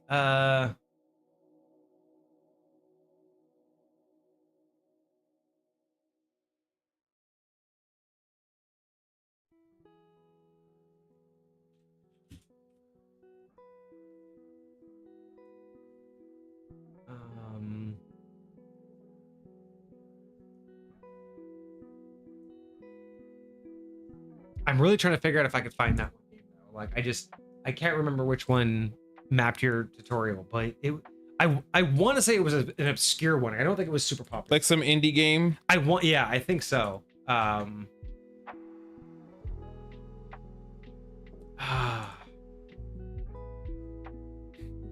Watch it come up in the middle of the night or some shit. Right? I'm just gonna be sitting there like, oh, now I remember it. That's what the fuck it was. Anyway, all right. Well, that's all that we have. Amazing questions out there. Thank you so much for the 10-minute rant, Foxer. I appreciate that. Hopefully, Pokeniner will check out the VOD, see the VOD, and appreciate all of the stuff that we said. Shenanigans. Oh, I feel shenanigans. So tiny. Shenanigans. There we go. Now I feel less tiny. What's next Monday? That's a good question. Ooh, next Monday. And then if we still do stream this Friday, as long as I don't end up going to the state fair, Friday we will probably chit chat more about sabers. Yes, absolutely. And maybe build something. Oh, and the subclass. Yeah, we'll do the subclass and we'll talk about sabers on Friday. All right. Let me make sure. Oh, okay. Well, regardless, next week should be Hecate.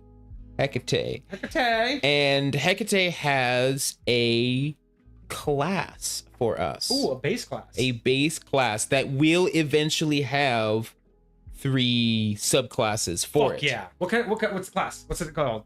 Necromancer. It's just a straight up. So it's not a. Usually necromancer subclasses. It's normally a subclass of wizard, and now it is its own thing. I honestly don't know if I'm excited for that. I will say, I don't know if there's enough justification to make a necromancer its own class. Plus, same issue that we just had. Necromancy is supposed to be like an end of like your career move. Like it's supposed to take you your whole life. I'm just kidding. I will say, I think I will review it. I think we've tried a like summoner necromancer class, because the necromancer's wizard subclass does not feel like a necromancer. Not anymore. It feels like a necrotic caster, but it doesn't feel like I can have an army of minions at my beck and call. Maybe this will feel more that way. And so I'm hesitant, but open-minded. You know, I'm always optimistic to see what we may or may not get, but yeah, we'll see where it takes us. Did I bring so that'll be Friday, so we'll review a new base class next week. Friday we'll try to either do we'll do a creation if we're still here. If not, then we will keep you posted about when the giveaway is going to be. Probably going to be next month if we can't fit it in this weekend, but I doubt we're going to, because we still have a lot of prep to do with parts. Sure. I'm excited to see regardless, and when mine comes up, would like to switch mine from music-based magic item to... Okay, so Cart says that whatever theirs is next, they would like to swap out whatever the music-based magic item was with the true power word scrolls. Does that mean you don't want us to review it, or you just want us to review it later? I think they just, instead of doing music next, they want the power word scrolls next, I believe is how that means. Okay. I don't know what order you had. This is Cart? Yeah. So... the next thing I have for Cart is... Oh, we're just reviews later. They're excited about the scrolls and they'll be sending them in a few days. Okay. Because the next thing I have for Cart is actually something I forgot about that he submitted a while ago, which is something called the Altar of the Hollow Saint. Oh, so we could... The Altar of the Hollow Saint. And again, I think this is the one I cannot find where you submitted this to me at. Like, it must have been in one of the homebrew, it must have just been in one of the compendiums. It's gotta be, but like, I didn't think I got one of those from Cart, so I don't know. But I will check it out. I did see somebody put something in. Oh, that's based off the song "Take Me to Church." So is that the music-based one he was talking about? I think that's what Cart just said. That's the one based off the song. So you want that one to be put on pause and do the scrolls next. Okay. Yep, that's Cart confirmed. I can do that. Let's see. Is that what I got submitted in here? No, that's not. Okay. Regardless. All right, well, when you submit that, that'll be great. Well, I will say, if all goes as planned, it's not next week, but the week after that is when you would be up. So I would need them at the very least before next Monday, hopefully, so I have time to convert it for you. Yeah.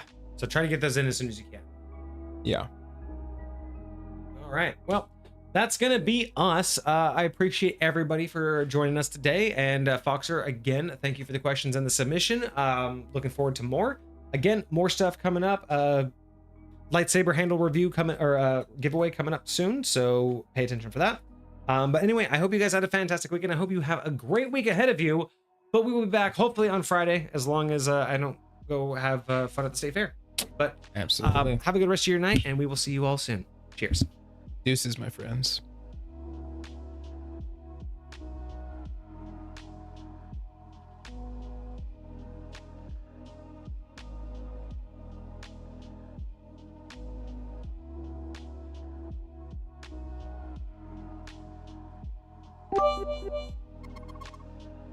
Hamburger.